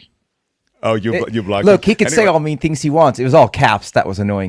Oh, I see. I was going to say, do I need to block somebody? Oh, Thanks, Tony. Tony, the boy. Anyway, I don't block. Just for I 5 just want you to minutes. know you can say whatever. So you take a 5-minute time out, Glenn. That was Tony. But I am a liberal. I guess I am a liberal schmuck. If you think that women having choice over their own body is something that's a liberal schmuck thing, then I'm a liberal schmuck. Can I just go ahead. say something regarding abortion rights? Yes, please, Kim. And reproductive rights. Yeah. I heard both Michael I don't Shure. think we want to have any women speaking on this Yeah, issue. please. It's easy to understand men are deciding this. Let the men speak, little lady. Have a seat in the corner. So you both said, Michael Shure and Jim Avila, who I adore you both, but you both said here it comes. that the polls show that more Americans are in favor of women having reproductive rights. Okay, I've seen that information before, and that's great. But if that's true, then why is it that they've voted for people that are anti-abortion or anti-choice? And so if it's true that more people are for it, then why do we keep ending up with these people in power in multiple states that make these decisions for women and not let us choose ourselves? That's a question. Well, the answer to that is, Jim brought it up with gerrymandering, is where it starts. The courts also are imbalanced. The Christian right is better about making the pivot that we were talking about before, so that you can go speak to someone in South Carolina now, or I'll just say it. I did it in 2016, who said there's not a chance in the world they could vote for somebody who's as anti-Christian as Donald Trump and does these things and says these things. But you go back during the general election and they realize that Donald Trump, not Hillary Clinton, is going to give them the judges that they want and the justices that they want. And that's what happened. And you have an imbalanced court. And that court then goes back to these gerrymandered states that feel the freedom after Dobbs to put out both legislation and sort of dictatorial edicts, the way that in a sense DeSantis has done in Florida. It facilitates that. So it's everything working together. It's not necessarily the power of the people. It's the power of how they're represented in which states. And you look at most of the states that's happening, it's in these red states, and you see the fruits of the labor that the Koch brothers and their organizations put together to make sure that all of these conservative initiatives happen in state legislatures. The Koch brothers gave up on the U.S. Congress and the U.S. Senate, in essence, and they said, let's go after the legislatures. And all that money has made these changes, and it's been very effective for them. That's a huge point that Michael made, the last point about the Koch brothers going for positions that really are more boilerplate than what we think of. This sort of the romantic notion we have about government is that it takes place in the Senate and the House, and it does on some level. But in state after state, the Koch brothers have just captured the legislatures. Go ahead, Kim. No, I thank you for the answer. I appreciate it. I've heard it said that America gets the America it deserves, right? We are the ones voting for these people, and it's just constantly frustrating to see the polls say people are in support, and then what happens at the polling place does not reflect it. So, and I think too, Kim, don't forget that this is changing a bit. These really right-wing folks are losing now. They're losing elections. They're not losing primaries, but they're losing elections. And when the abortion issue is put before the voters, like it was in Kansas and Wisconsin recently, right? In Wisconsin, right? The voters are siding with abortion rights. Mm-hmm. So, I think that it's changing. I think it is a fact that the American public is pro reproductive rights. Yeah. And I think, things changed. It took them, 40 years, 50 years to overturn Roe versus Wade. It may take some time, but I think it's going in the right direction that, again, we'll have abortion rights nationally. And we'll see what happens. It's going to be interesting what happens in the Supreme Court in the abortion pill when that comes up before them, because you have the two conflicting rulings. And they're going to have to make a call here, and that's going to be a big decision. I'm not hopeful because I feel like we'll be mired in Trump judgeships for decades to come. Well, that's certainly true. It is true. And just on that note, I mean, the judgeships that are stacking up right now, waiting for confirmation because of Dianne Feinstein, and that she's pulling back now and will be replaced in the Judiciary Committee. But I'm just suggesting that the Dems got a giddy up. But I like that you mentioned the Supreme Court because I do want to get to that. Clarence Thomas is a clearly compromised justice. We've said it on this show, and I'm not alone. Many have said it across the spectrum. And when he didn't recuse himself from the case involving his wife, that in itself, should have been disqualification and all the evidence you need. But now you realize that he's really been captured by this billionaire, the Hitler collecting, what is that? What do you call it? Hitler memorabilia collecting, fascist collecting billionaire who's essentially enabled this very high-end life that Clarence Thomas pursues. And he did a movie about Clarence Thomas. We ran a clip of it here a few days ago in which Thomas professes to be this guy who likes to get into an RV and hang out in Walmart parking lots as opposed to going to these exotic ports of call. Of course, the reality is just the opposite. So he's slinging his own BS, and he's covering up what are huge pieces of business that he's doing for this billionaire. I would suggest that my word's not yours, but clearly there's a relationship there with this billionaire, and the billionaire now, in the latest, bought the home of Clarence Thomas's mother and another parcel of real estate that was alongside. So I ask you, I was saying in the first hour, I don't care what happens, this dude is going to be there on the Supreme Court till he drops dead or until he decides to push away from the court, which will be many, many years from now. Do you have a different take? What could happen with Clarence Thomas? Anything? Will there be any repercussions to all that I've just mentioned? Jim Avila. Well, it really is up to John Roberts, and John Roberts has got to, he claims to be worried about the court and its reputation. If he really is, he needs to do something about Clarence Thomas and set up some. The problem is that there are no real ethics rules, or they're very weak compared to what the ethics rules for the president and for Congress. So they need to change that, and then they need to do something with him. I don't know that they will do it. Will they? They've shown there's no evidence that they want to. And then secondly, you have Dick Durbin, who's talking about it in Congress as the head of the Judiciary Committee, but he hasn't done anything yet either. There may be some action there, some hearings. But I think you're right. In the end, will Clarence Thomas be forced out of the court? Kicking and screaming. I don't think he got in despite the fact that there was clear evidence that he was a sexual abuser. He's still there. It's crazy. Yeah, and he's also one of the older justices now. So, many of them go out feet first. But I think after a while, at some point, I don't think Clarence Thomas wants to go out, and Mrs. Clarence Thomas wants him to go out while President Joe Biden is in office. That's for sure. And so but I do think John Roberts is the linchpin here.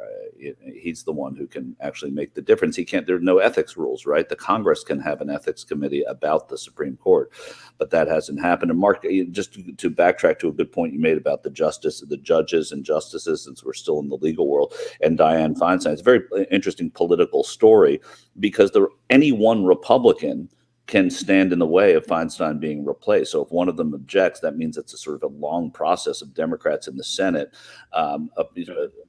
getting 60 votes to filibuster, basically, to replace Feinstein on the Judiciary Committee. So if Josh Hawley stands up and says, no, I don't want to replace, then you're back to that backlog of judges. And so I think it's important that Feinstein, a lot of people think it's important that Feinstein resign, but certainly that she just leave the committee.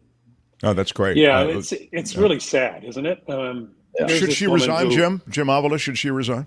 I think she should resign now, but I think it's sad because she has been a great senator and someone who, for the most part, is somebody that California can be proud of. For her to end her career in this terrible way, to save her dignity, she should come out and resign. Is my opinion, and I say that with a heavy heart because I covered her as a mayor in San Francisco, and I started as a reporter at KPIX, and I've always found her to be a until recently, refreshingly honest and a good person. So it's a shame that I have to say that I think she should resign. Michael? Yeah, I mean, I don't want to say she should resign because I don't know the medical stuff. I don't think she should be a senator, if that's a diplomatic way of saying it. If she is, in fact, as infirmed as they say she is, I think, and the most important thing is for Dianne Feinstein's sake, she probably should, right? Jim's right. She was a leader on so many social issues. She was a leader on guns in the U.S. Senate. She is a big reason why there was an assault weapons ban that was effective. She was out front on LGBTQ or LGBT at that time. It was gay issues and gay rights before anybody on a public in such a public way. And she's going to be remembered by a lot of people now for in the winter of her years in the Senate for hugging Lindsey Graham and telling him he did a great job on a hearing, judiciary hearing, and for really abdicating her role in the judiciary here. And that is in fact sad. Yeah. Yeah, and she voted, I'm pretty sure she voted for both Barrett and right. She did the guy before, right? Yeah, that was Graham and Gorsuch. Yeah, I think that's true. But she comes from a Senate era too that has kind of passed her by, right? That where you just voted. In the old days, if the president wanted somebody, unless they were like Brett Kavanaugh, a molester, then you went ahead and voted for them no matter what, which is exactly, that's where she comes from. Can I just bring up one other thing, Mark, before we have to go? This thing that Glenn Abbott is doing in Texas is just a travesty. I don't know if you've touched on that at all, but him already saying he's going to pardon this guy who was a right-wing crazy man who went with a gun to a BLM protest and shot the guy point blank. He gets convicted, and now Abbott is saying, I'm going to let him go. It's just a travesty. So just to show you what a baseball guy is, the governor of Texas is Greg Abbott, but there was a major league pitcher named Glenn Abbott. And Jim, thank you. That's how professional a baseball player Jim. I should resign. I'm getting these things mixed up. Well, no, I mean it's reprehensible. I kind of put it in the same category as what Trump did with the as we were talking about with that Army Ranger we talked about. No, it's really ugly. It's really, really bad. It just it's exposes backfiring a bit now because all this stuff that he had posted online is coming forward, and now what's Abbott going to do at this point? Where he's already said he's going to pardon him, and now this stuff about what a right-wing nut he was, and anti-Semite and anti-black person, it kind of puts him in a hole, which I'm glad to see him in. Pardoning someone for having a bag of weed or for not paying his full taxes is one thing. Pardoning someone for murder is really a bridge too far for a lot of people, even who embrace the pardon. And it's not as clear cut that he can just pardon. He can suggest a pardon, I think, and then it has to go to the parole board. Gents, I love it. Thank you. We're a little over, so I've got to say goodbye, but love that you visit on Fridays. Thank you for always shedding light on stuff that we don't really know about, and love your takes. So we'll do it next week. Thanks, guys. Have a great weekend. Thanks, Jim Mark. Avila, Michael Shure. See you, Michael. Yeah, love it. The Mark Thompson Show. We want to recognize people who have contributed to the show or crowdfunded, so I will do that after Kim's news. I have Michael Snyder, the culture blaster, in the wings. He finished, as you know, tied for first place in Mark's Madness with John Daly, so I'm sure he'll take a victory lap on that.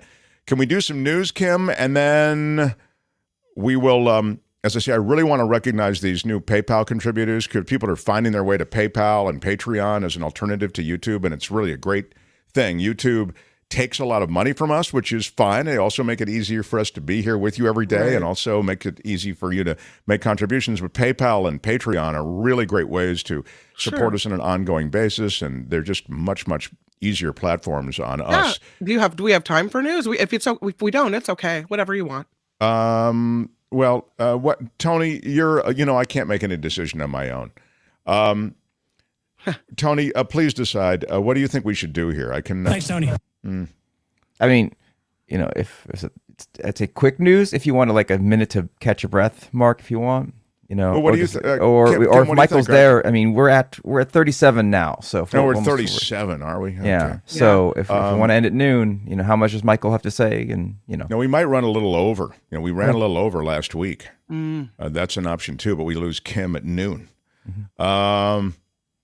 This is very tough. Let's take a few minutes and think about it, shall we, everybody? Yeah, why don't we just put ourselves even further keep talking behind? about it, so then not do nothing. Well, let's argue this in committee. Let's think about things. Mark Thompson Show. Yes, I got it. The Mark Thompson Show.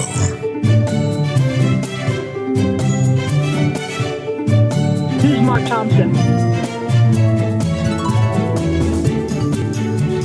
Joe Box and Little Anthony. Mo Black's brother, Fat Andy. There's a reason that this place is fun. I'm not gonna cry! I'm not gonna cry!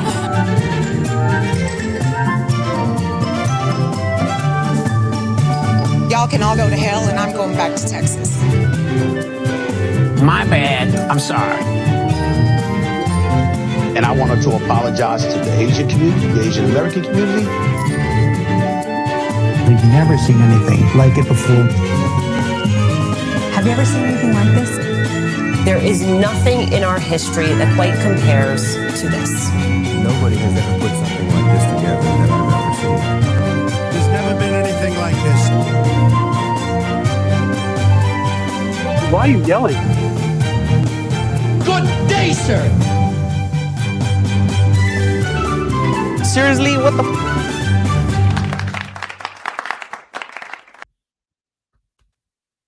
That's what I'm talking about. I just needed to go out actually into the green room and get Michael Snyder, the Culture Blaster. Okay. Get seated. It's okay, Michael. It's fine. Can you hear it? Can you hear okay? All right, just settle down. Everything's fine. Now that you've won the celebrity bracket with John Daly, you become just so difficult to deal with. I do want to recognize people who are so good about, I've got my credibility glasses on so I can see them all, so good about seeing our PayPal and Patreon links, going through and making contributions. I haven't mentioned this really. I mean, I might have mentioned it in a glancing way, but I can't impress upon you that without you, the crowd, we don't exist. We're completely crowdfunded. It's great to have sponsors come in for little bits and we love our sponsors as they come and go, but they frankly aren't large enough in number for a small show that's grassroots like this to gain any real attraction and stay on the air. And so we count on you for that. We try to give you a variety of news, try to give you light moments, try to do fun stuff, all the rest. And we'll continue to do that. And that's a commitment that I've made and, Kim's made and Tony, et cetera. But I'm counting on you on some level to help us. And I really appreciate, it's a long way of me saying I appreciate and want to recognize with thanks all of you who have clicked through to Patreon and PayPal. You can do it on the link under this video. You can do it at themarkthompsonshow.com. And now I want to recognize some of our donors on PayPal. I always feel, now everybody ends up, Tony, don't they end up on the scroll at the end of the show? Yes. You I'll update update that it once this weekend. a week. Yeah, I'll update it this weekend. I try to update it every weekend. Yeah, before so Monday Tony, is usually what I try to do. Yeah, Tony tries to keep that current, but I'd like to just give a couple of shout outs here. You've heard that term? The kids like to shout out. And so big shout out. How about a big shout out to new PayPal contributor David K. Thanks for being there, says David. Yeah. Thank you so much. Thank you so much, David. Yeah, That's right really on. kind. Yeah, that's nice. Very kind. $100. I have to say, I'm not gonna cry! I'm not gonna cry! $100. Come on. That's a real contribution. I'm not gonna cry! I'm not gonna cry! I'm just saying it's cry territory, is all I'm saying. Also, new PayPal contributor Michael A. for $50. Thanks, Mark. Big shout out. Big shout out, Michael A. Thanks, Mark and crew. Really enjoy your YouTube channel. Oh, thank you.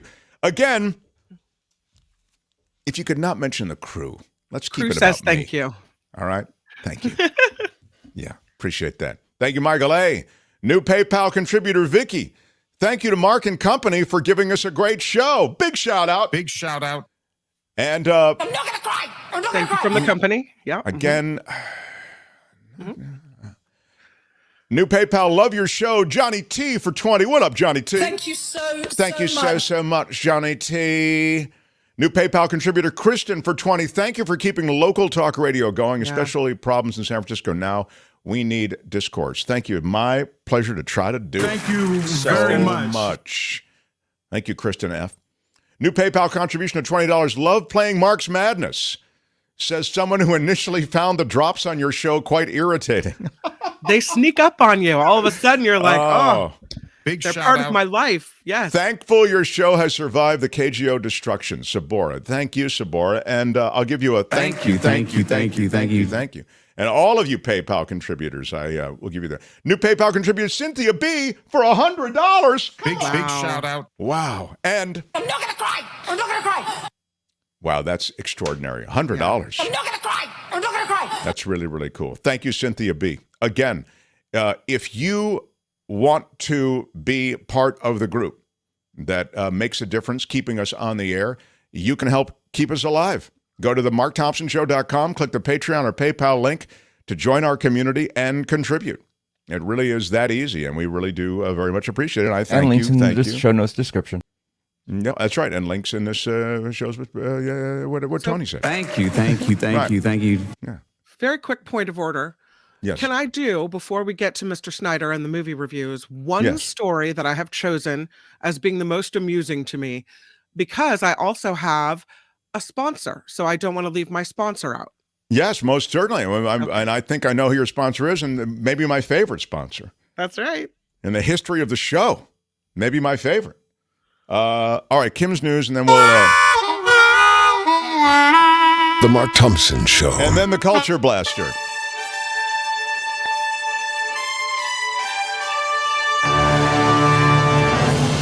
On the Mark Thompson Show, I'm Kim McAllister, and this report is sponsored by Tenuta Winery. Did you know they have 28 varietals at Tenuta? 14 whites, 14 reds. It is amazing. It is also the home of the Mark Thompson Why Are You Yelling Red and the Who's Mark Thompson Pinot Grigio.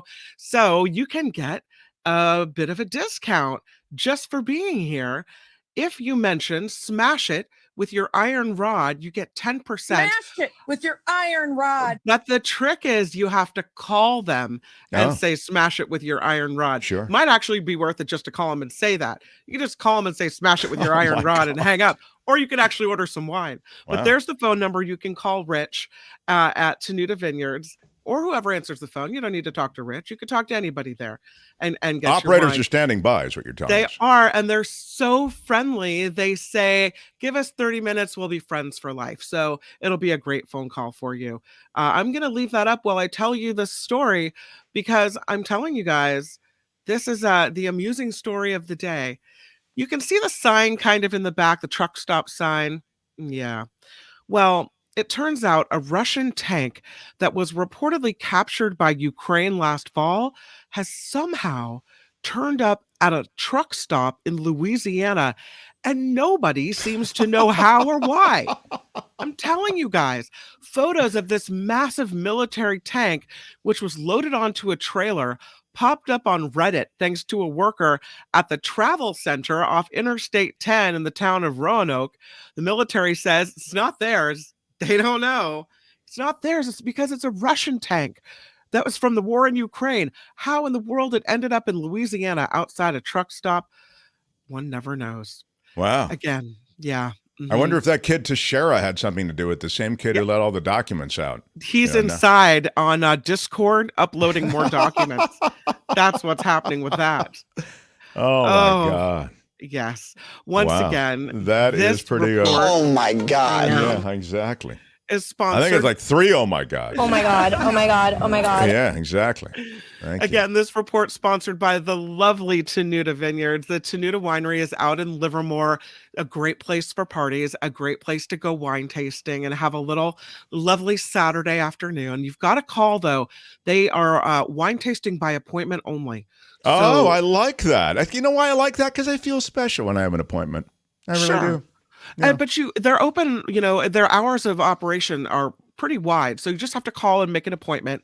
There's the phone number right there, 925-699-4576. So book for a private party, call and make a reservation for wine tasting, or just call and say smash it with your iron rod and get your they are iron rod. it's a beautiful setup, and the Livermore Valley is beautiful, and this is a great time of year to visit. So and that's it. I'm Kim McAllister, and that is your Mark Thompson Show news. On to the movie reviews.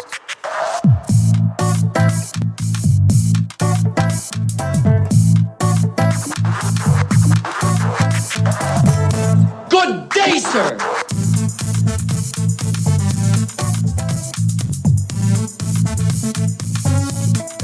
Seriously, what the What? Google it.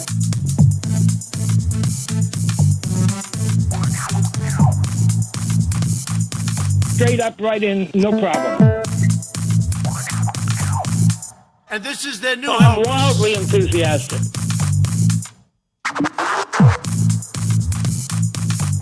Your Honor, I'd like to ask for a recess.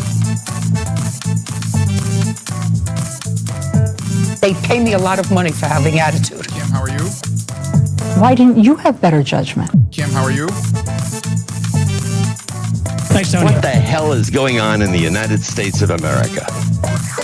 Thanks, Tony. Can you let him finish, sir? Woo!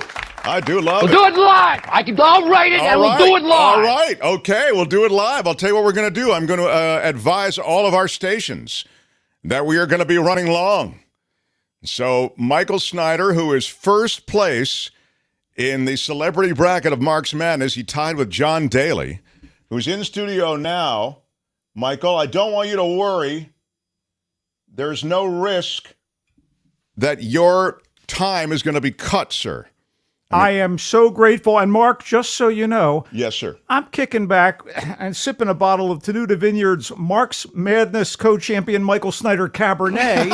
So you guys. Michael's got his own brand going, is what he's saying. Those people at Tenuta Vineyards take care of us here at the Mark Thompson Show. Yeah, that's very cool. Well, I want to congratulate you again on your victory, and you're sharing the medal stand with John Daly. Yeah, co-champion. That's okay. I wouldn't want to be there with anyone other than John Daly. Okay, all right. What do you have for us today, Culture Blaster? Well, wait, what are we doing, Tony? Oh, okay, fine. It comes and goes on a rainbow. Yeah. Thanks, Tony. All right, he's Michael Snyder. Now I can begin. Well, how about you, dude? Culture I just want to tell you before we get going. Yes, I was sir. on eBay yesterday, and lo and behold, I found an I Support Clarence Thomas T-shirt listed under Nutty Memorabilia. All right. We should get to the movies. He always comes in with something topical. Yeah, well, you got to stay ahead of the news. All right. Or make some of your own, as we used to say on the radio. All right, a number of years ago, I don't want you to think just because we're going to run long that you can pad your part. Let's keep it at a brisk pace. I thought that was pretty direct. No more. No, I liked stuff. it. Yeah, you didn't do it. You went right into it. But I just want you to know from this point forward, let's keep it going. We do what we have to. A number of years ago, the Ready for Anything actor Nicolas Cage starred in a weird indie movie about an unhinged suit who thinks he's a vampire. It's called Vampire's Kiss, and I thought it was pretty idiotic when I saw it, although I did laugh at one scene where Cage's character tries to reveal his true self to someone on the phone while wearing plastic vampire teeth and shouting, "I'm a vampire! I'm a vampire!" Because, with the plastic teeth. And this brings us to Renfield, which is a horror comedy marked by over-the-top, cartoony gore, and a truly hysterical turn by Cage as the immortal Count Dracula that leaves no piece of scenery unmarked by fangs, not an iota. Right. In large part, it's about Dracula's servant, Renfield, played by Nicholas Hoult. Renfield is the guy who watches Drax's coffin by day and finds the Count victims to drain of blood by night. It's an unhealthy relationship for sure, making for a movie about codependency done in the framework of a satirical update of a classic Universal Pictures monster, Dracula. Anyway, the vampire and his slave are in the perfect place for this sort of thing, New Orleans. Renfield decides at this point, after years and years and years of serving the Count, he wants out, and he even goes to a church 12-step type support group to do this, But Dracula, healing from a recent brush with eternal death, needs blood, and the bodies start piling up. This brings, of all people, Awkwafina into the picture. Wow. As a policewoman who wants to bring down the local mob led by a canny boss lady played by Shure Agdashlu, one of the most renowned actresses working in the business, with Ben Schwartz from all those sitcoms as her hot-headed son. So cops, mobsters, the ultimate vampire.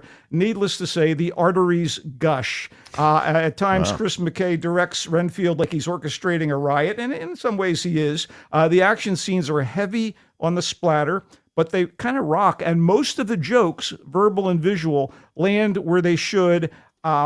So Hout, as the luckless Renfield, who gets a bit of Dracula's strength in a rather icky way that I won't go into, has a bit of the stammering charm of a young Hugh Grant. And Awkwafina has her snark in full effect, but it's the uncaged Cage who really sinks his teeth into the sinister and campy role that he was clearly born to play. Renfield is in high art. It is bloody fun and in theaters now. Wow. It sounds good. Yeah, except I don't recommend you watch because there's beheadings and gore and splatter. But you said it's kind of almost cartoonish, which is better for me. It is. Nonetheless, I feel like... I don't like real... I know how queasy you get at even hearing my reviews, Mark. So anyway, speaking of criminal behavior... Mafia Mama is a pastiche of Italian gangster cliches. Pastiche is a ding word. With an undercurrent of female empowerment. To its credit, it takes advantage of two superb actresses, Toni Collette and Monica Bellucci, and sets them adrift in a mob war setting where they eventually sink. And here's how.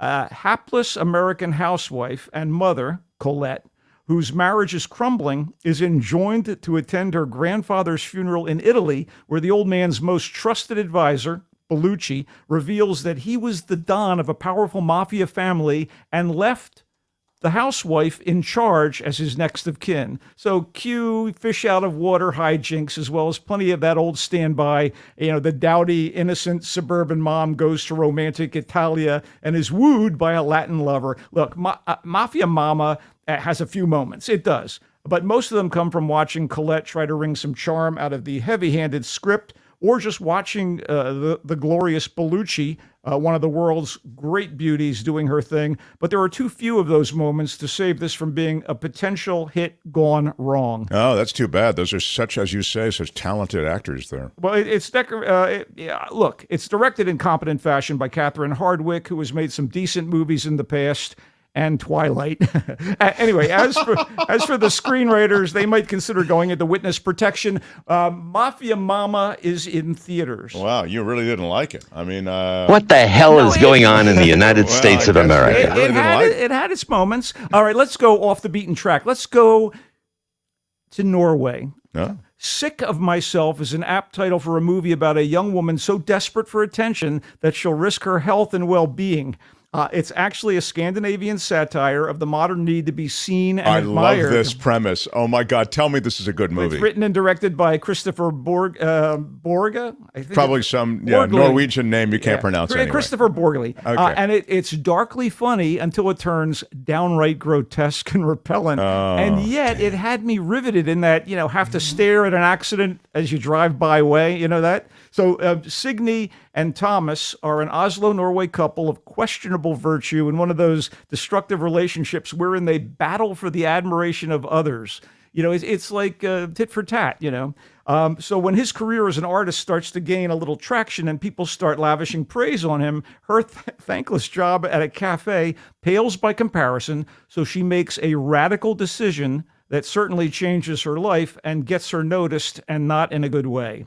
Sick of Myself takes aim at a culture kind of overwhelmed by that need to be seen on social media, to the point where there are those who willingly make a spectacle of themselves, which often ain't a pretty picture. And neither is Sick of Myself, although there's pointed humor and some fitful laughs. I thought it was successful at what it tried to do. I just think it's going to be a little off-putting to some people. But Kristen Kuja Thorpe is fearless and compelling as Signy. She's kind of a reason to watch the movie, although as the central figure and what she does to herself, yikes. Anyway, it's in select theaters starting today. What are you curious about? On balance, is the grotesque, repellent part winning out over the interesting and you felt sort of solid part of the film?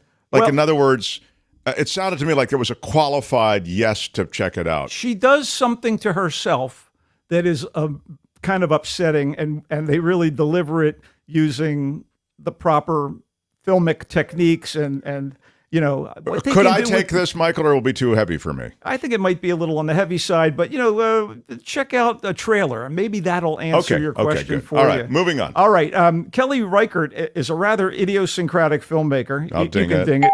Whose work, often made on a small budget, generally impresses me. For instance, I really loved her previous movie, First Cow, which concerns an encampment of fur trappers in the Pacific Northwest during the 1820s and what happens when the richest guy in the area brings in a highly prized cow, and it causes all kinds of trouble. Wow, what an idea for a movie. And it's beautifully executed. So Reichardt has teamed up with actress Michelle Williams on a number of occasions. Wendy and Lucy, the modern road trip flick about a drifter and her beloved dog, and Meek's Cutoff, which is settlers in peril in the 1840s.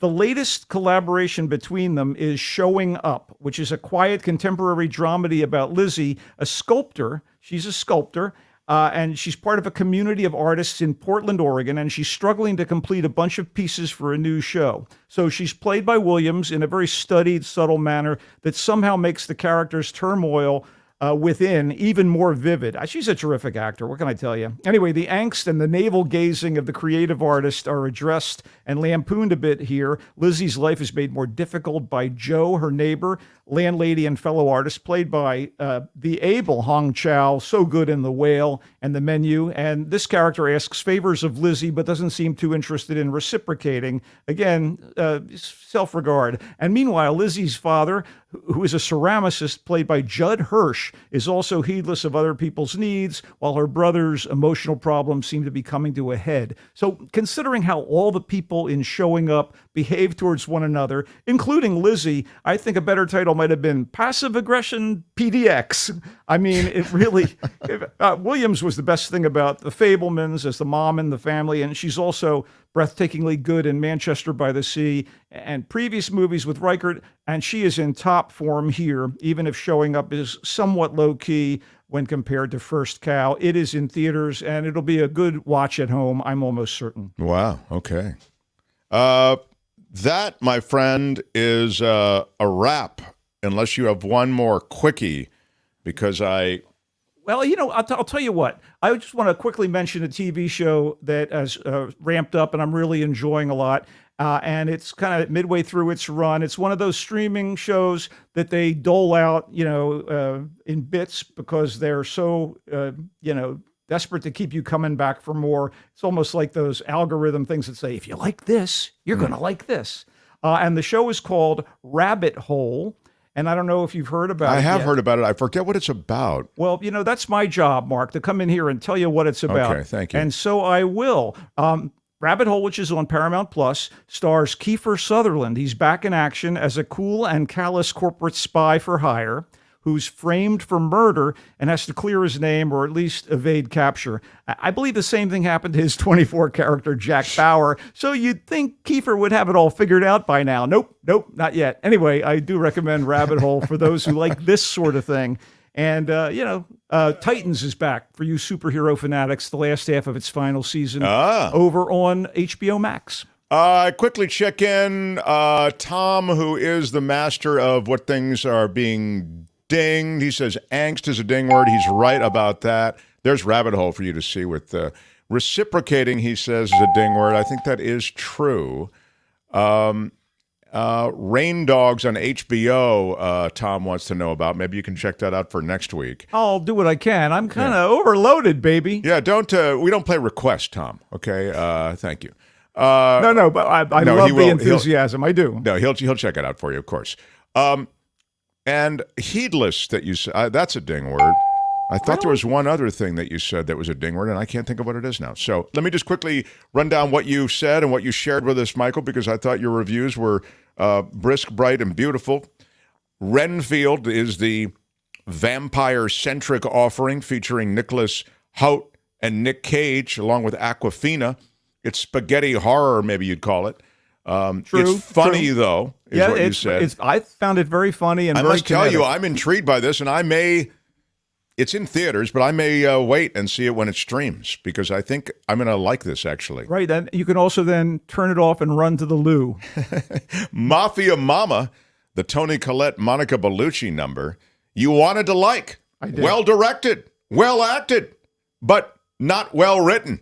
And so Mafia Mama was Sick of Myself, a satire on the self-absorbed nature of those in social media is what I got from you, Michael. It's and oddly enough, they don't do a lot of social media stuff in the movie, but you clearly understand that what that's she why does, she's doing this to herself. she's just trying to get attention. It's grotesque and repellent, which I have often been... And darkly funny. And darkly funny. Showing Up. That's the thing about The Sculptor in Oregon with Michelle Williams and Hong Chow. Yeah. That's in theaters, and you... It's good. It's a low key, Qualified good, I It's thought. low key. It's just it's lovely to watch them work, and it's very, very. It's as studied as observing a painting or sculpture in a museum in some ways. Wow. Well, there are pleasures there, Mark. You dropped in a reference during your time reviewing that movie that actually, Showing Up I'm talking about, that actually intrigued me to go watch this other movie that you referred to, which is First Cow. Indeed, and I do recommend First Cow, and I did on the Mark Thompson show some time ago. Well, I can't really remember what you... we keep it on the move. Okay, what he's got going here is a situation. Michael, nice job again. Congratulations on winning the celebrity bracket along with John Daly and sitting atop Mark's Madness in the celebrity bracket. We hope you'll be back next Friday, Michael. I think we extended our show to accommodate you. I hope you realize that. I think that you dawdled to have to get to the point where you were extending the show. How dare you? He comes and goes on a rainbow. Go Dubs! Go Giants! It's a big weekend, everybody. Yeah, go Dubs, go Giants. That's never a bad thing to hear. Kim. The Mark Thompson Show. Tony, everyone. I have special thanks today, not only to my PayPal and Patreon community who support us, but also to those who come here on YouTube and support us during the show with Super Stackers and Super Stickers and Super Stackers. Ann Herring. What? What up, Ann? Big shout out. Big shout out to Ann Herring for $10 in our virtual tip jar. Really does matter. Makes a big difference. Vivian, she's a regular viewer and a regular contributor. Thank you so much, Vivian Alshawa. Give you a... Thank you so much. Thank you so much. Really, really cool. How about Stan Pollock, CPA? Yeah. He puts the C, the P, and the A in CPA. Stan Pollock. Big shout out. Big Dan Ashley shout out. Thank you for $10. Got my Mark merch, he says. I wonder what Mark merch he got. Stan, I feel as though you might have gone tote bag, or you might have gone mug, maybe drinking glass. I don't know. It's tough for me to put Stan CPA Pollock. coffee mug. Coffee mug. Yeah, probably right. That's strong. probably right. Yeah. Mm-hmm. Yeah, I agree. Neil, what up, Neil, for a couple of bucks? Thank you, Neil. I appreciate that. Thank you so much. Thank you so much, Paul Goddard. Paul Goddard for $20. Are you kidding? Big shout out. Ashley shout out. And I'll give you a Thank you. Also to Calvin Wong, Paul and Calvin come in with the 20s. Mark, don't despair. It's Friday. We'll lift you up. I'm not gonna cry. I might cry actually today. $9.99. Joe, you also are a regular listener, follower, and contributor. Thank you. $20 from Gail Guthrie. Big Dan Ashley shout out. Oh, Thankfully, nice. there is Friday Fabulous Florida. This country is so depressing. It is, boy. It really does get happy weekend. But you do focus on the fun stuff, the quirky stuff, and the good stuff. Deirdre from Lozica Concrete that is my place. Here is to the naked, greased-up Florida man. Big shout-out. If you missed Friday Fabulous Florida, there is Lazica Concrete. Yeah. They're concrete contractors in the East Bay, right? Where are they? That's right. Yeah. They're in the East Bay. I believe they're in I don't know. They're serving the greater San Francisco Bay Area, everyone. It's not important. They can be wherever you are. We love them. Yeah. Mike Lazica, the crew, and Deidre. El Cerrito is what they Yeah, El Cerrito. Thank you for being a supporter of our show, Lazica Concrete. Very, very cool. Guys, I am so appreciative to all of you. Oh, I can't believe that we have to leave. Love the donors. Thank you, Julie. Thank you all who have hung out with us. What can I say? We have had a great show, I think. If you missed any of it, go back and check it out. We talked about everything from Clarence Thomas to this 21-year-old who is now under arrest. The FBI apprehended yesterday. We talked about classified documents. We talked about women's reproductive rights. It's quite the show. And we got the Culture Blaster in. Yeah. And we had some fun in the process. Kim is on to Nikki's show. Kim, how are you? Yeah. The Nikki Maduro channel. We'll be back on Monday. Everybody have a great weekend. Go Giants. Go Dubs. And until then. I'm Shadow Stevens for the Mark Thompson Show. Bye-bye. Shadow lifts my spirits always. Thanks to Governor Schwarzenegger for joining us. That was great at the beginning of the show. Till Monday. Bye-bye.